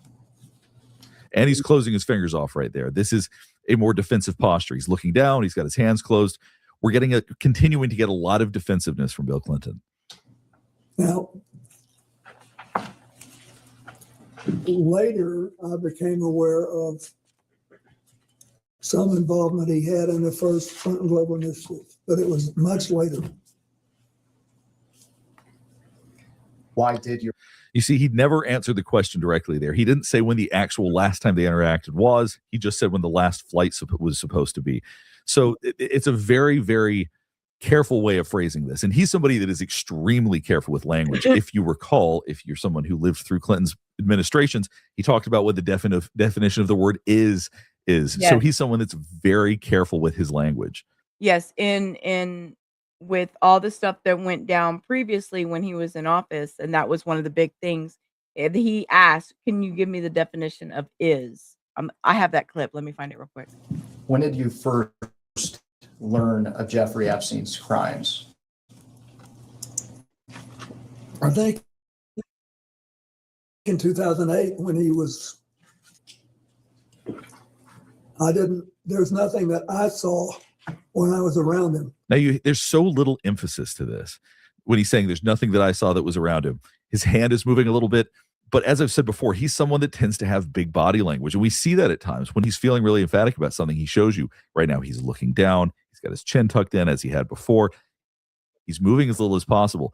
There's a lot of signs of deception right here. There's nothing that I saw when I was around him that made me realize he was trafficking women. And I never trailed off again. But look, okay, here. Let's go over here and watch this real quick. Look. The statement of your attorney, Mr. Bennett, in Paul Jones' deposition, the statement that there was no sex of any kind, in any manner, shape, or form with President Clinton was an utterly false statement. Is that correct? It depends upon what the meaning of the word is. He asked him, "Is that correct?" And he comes back with, "Depends on the meaning of the word is." Was an utterly false statement. Is that correct? It depends upon what the meaning of the word is. Yes. Well, let me use it in a sentence for you. You is going to jail. Okay. We'll go back over here where we were. I gotta find it again. Damn it. I lost it.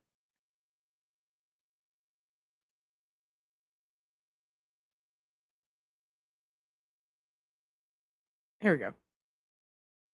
And I never stopped talking right there. This is the second time he's had to do this, where he's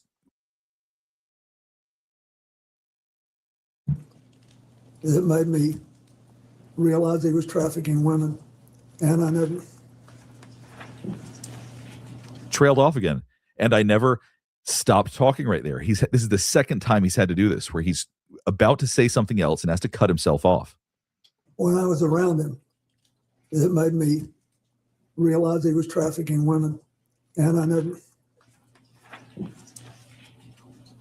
Never what? You'll also notice he used the word women instead of girls. I think that's very interesting. Can you briefly, for the record, describe the nature and extent of your relationship with Miss Maxwell? Yes, it was. It lasted longer and was more extensive than my relationship with Mr. Epstein, because Now, this is a very interesting set of body language right here. Can you briefly, for the record, describe the nature and extent of your relationship with Miss Maxwell? Yes. So you're seeing a lot of self-soothing behaviors, touching his nose, touching his chin. And now you're going to see him close his arms off. So this is a very, once again, a very defensive way to respond. It lasted longer and was more extensive. So he's feeling the need to protect himself right now. So even though he is saying it was a deeper relationship than what I had with Jeffrey Epstein, he is still closed up. So there are things about this that seem to bother him. Then my relationship with, Right now, there's a real look of shock on his face. Yeah. I was gonna say, and he's got like a major thought going through his head like a freight train, it looks like. What I am curious about is if that reaction was him processing and thinking about what it is that Hilary had said the day before, wondering if I just said something that conflicted with what she said, because there truly was a look of shock right here. So there's some sort of realization he's coming to. I haven't watched Hilary's deposition yet. I plan to watch that soon. I'm going to do another video on that, but I'm just wondering what he's processing here that gave him pause. then my relationship with Mr. Epstein, because. And when did your relationship with Miss Maxwell end? I don't think I've seen her in a decade. I don't know. It's been a long time. I don't know exactly when. So I don't think I've seen her in a decade. That would put his relationship with Ghislaine Maxwell up to 2016. That's pretty late. I think I've seen her in a decade. I don't know. It's been a long time. I don't know exactly when. And your communications with Mr. Epstein, did you ever have any communications that were not related to the foundation? I don't believe we ever talked about anything but the work we were doing. I mean, maybe small talk. I can't imagine. I don't remember the conversations. Sir, and for the record, before we move I just on, showed a whole bunch did you- of pictures of you on There's vacation. a remarkable with him. lack of confidence in many of Bill Clinton's responses. Now, I've skipped over a lot because, like I said, this is just so long, but we are seeing very similar body language question to question. He's closed off. He's leaning back. When we lean back, it gains us distance from the person we're talking to. So he continues to be disengaged in many of these important questions. I don't believe we ever talked about anything but the work we were doing. I mean, maybe small talk. I can't imagine. I don't remember the conversations. And for the record, before we move on, did you ever have any communications with Mr. Epstein that related to young women or girls? No.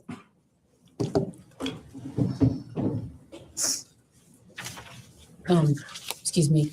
Do you have your So some discomfort after you responded to this. Watch this right here. To young women or girls? No. Well, first look at this facial expression right here. This is a look of disapproval.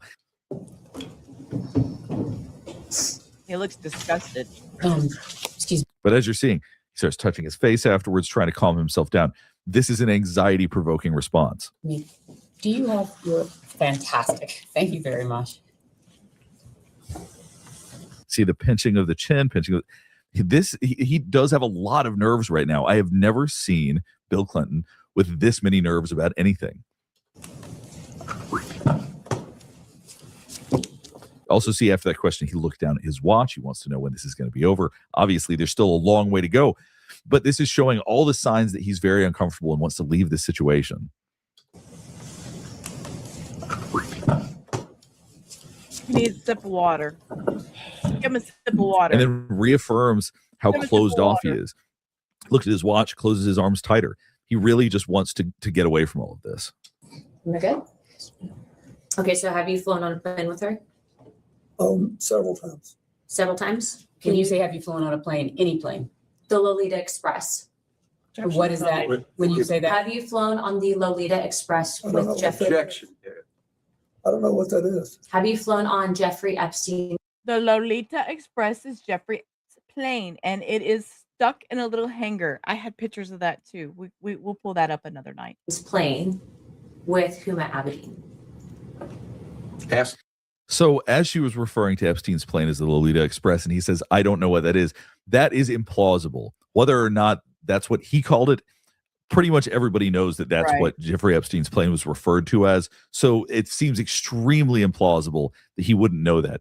You can also see he's squinting his eyes. That's when we hear things we don't like. He doesn't like being confronted in this way. Express I don't know with what Jeffrey. that- I don't know what that is. Have you flown on Jeffrey Epstein's plane? Did you ever visit Epstein's Little St. James Island? No. We have Virginia Guffrey, who is testified. Now, you notice one thing that was very different about how he responded to that question. He said no, and he did not move 1 inch. He didn't look away. Right? He didn't He move his didn't- eyes. And we didn't do that when stutter. we're trying to hide. His natural body movements went away. You see how he did not stutter? He doesn't hesitate. He just all the other ones have been him hawing, but when they asked that question, he was sure to just jump on that answer. That's kind of strange. I agree, Dr. G. He was already closed up. He responded and he didn't move. So to me, that suggests, knowing the way that Bill Clinton's baseline is, to me, that suggests deception. I'm not sure. Okay. Did you ever visit Epstein's Little St. James Island? No. We have Virginia Guffrey, who has testified seeing you on the island with 2 young girls. Did this occur at all? Okay. Now you'll notice a slight smile when that was said. Watch this right here. Island with 2 young girls. Did this occur? Now he does this because when he's going to deny something, he likes to smile when he does it.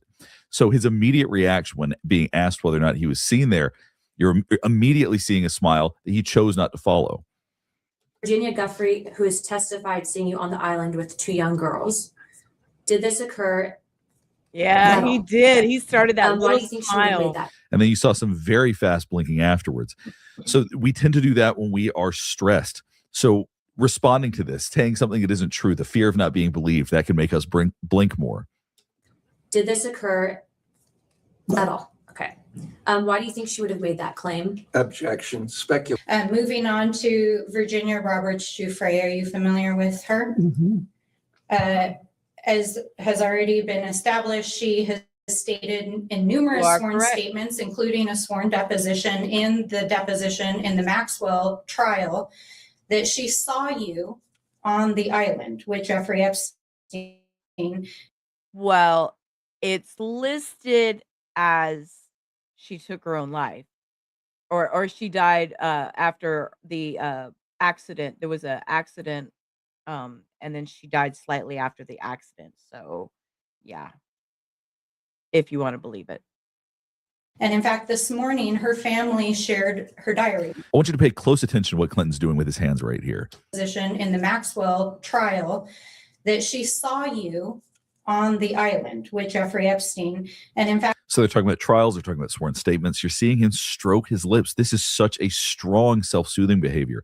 And the reason you're seeing more of this now is because the longer something like this goes on, because this is several hours into it, the more it wears you down.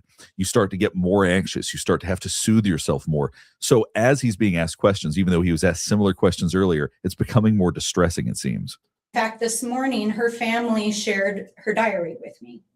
And in it is a quote wherein she writes, quote, Bill Clinton. And it's almost like he catches himself doing this. So he shifted his hand over. But he is trying to self-soothe in a way that he wasn't earlier. A quote wherein she Yes, writes, Master, I heard quote, that too. Bill Clinton met 2 times island with 2 girls, CTGM and JE. What is your reaction to that? It's not true. Now I want you to pay close attention to his shoulder right here. Watch this. Your reaction to that? It's not true. You're seeing one shoulder go up. It's not true. Now, typically, if we really don't know something or if we're really feeling strongly, we do both shoulders because that's a levitating behavior. We're very vulnerable when we lift both shoulders up. One shoulder is non-committed, and it is also often a sign of deception. And JE. What is your reaction to that? It's not true. Just one. Do you have any dates associated with that? Were there dates on the diary? with I respect don't have that information, but we'll be happy to share it with you. to- Terrific, because I think there are also records that would reflect where else he would have been. So thanks. Did she say that in her book? Now, one of the things that's interesting. He said, "Did she say that in her book, ma'am, sir?" She just said the lady brought the diary. Were you not? He wasn't paying attention. Did she say that in her book? Now, one of the things that's interesting about Clinton is there's times where there's real hostility under what he's saying, but he'll cover it with a smile. He does this brilliantly. But right here, when he said, did she put this in her book? Now you're seeing real anger under the surface. So thanks. Did she say that in her book? This is from her personal diary that her family shared with us. It's but the book came out more recently. Did she say that in the book? I'm just reading you the entry. See, he's got his eyebrows up. He wants you to focus on his face. Whatever it is, the point he's making about the book, he thinks is very important. from her diary that her family shared with me. I think she ultimately reached a different conclusion, although I had no contact with her. Okay, well, I just want to make sure that it's on the record that that is Virginia Giuffre's statement. Did you ever fly in a helicopter with Maxine, Ghislaine Maxwell? Ever, anywhere? I have no idea.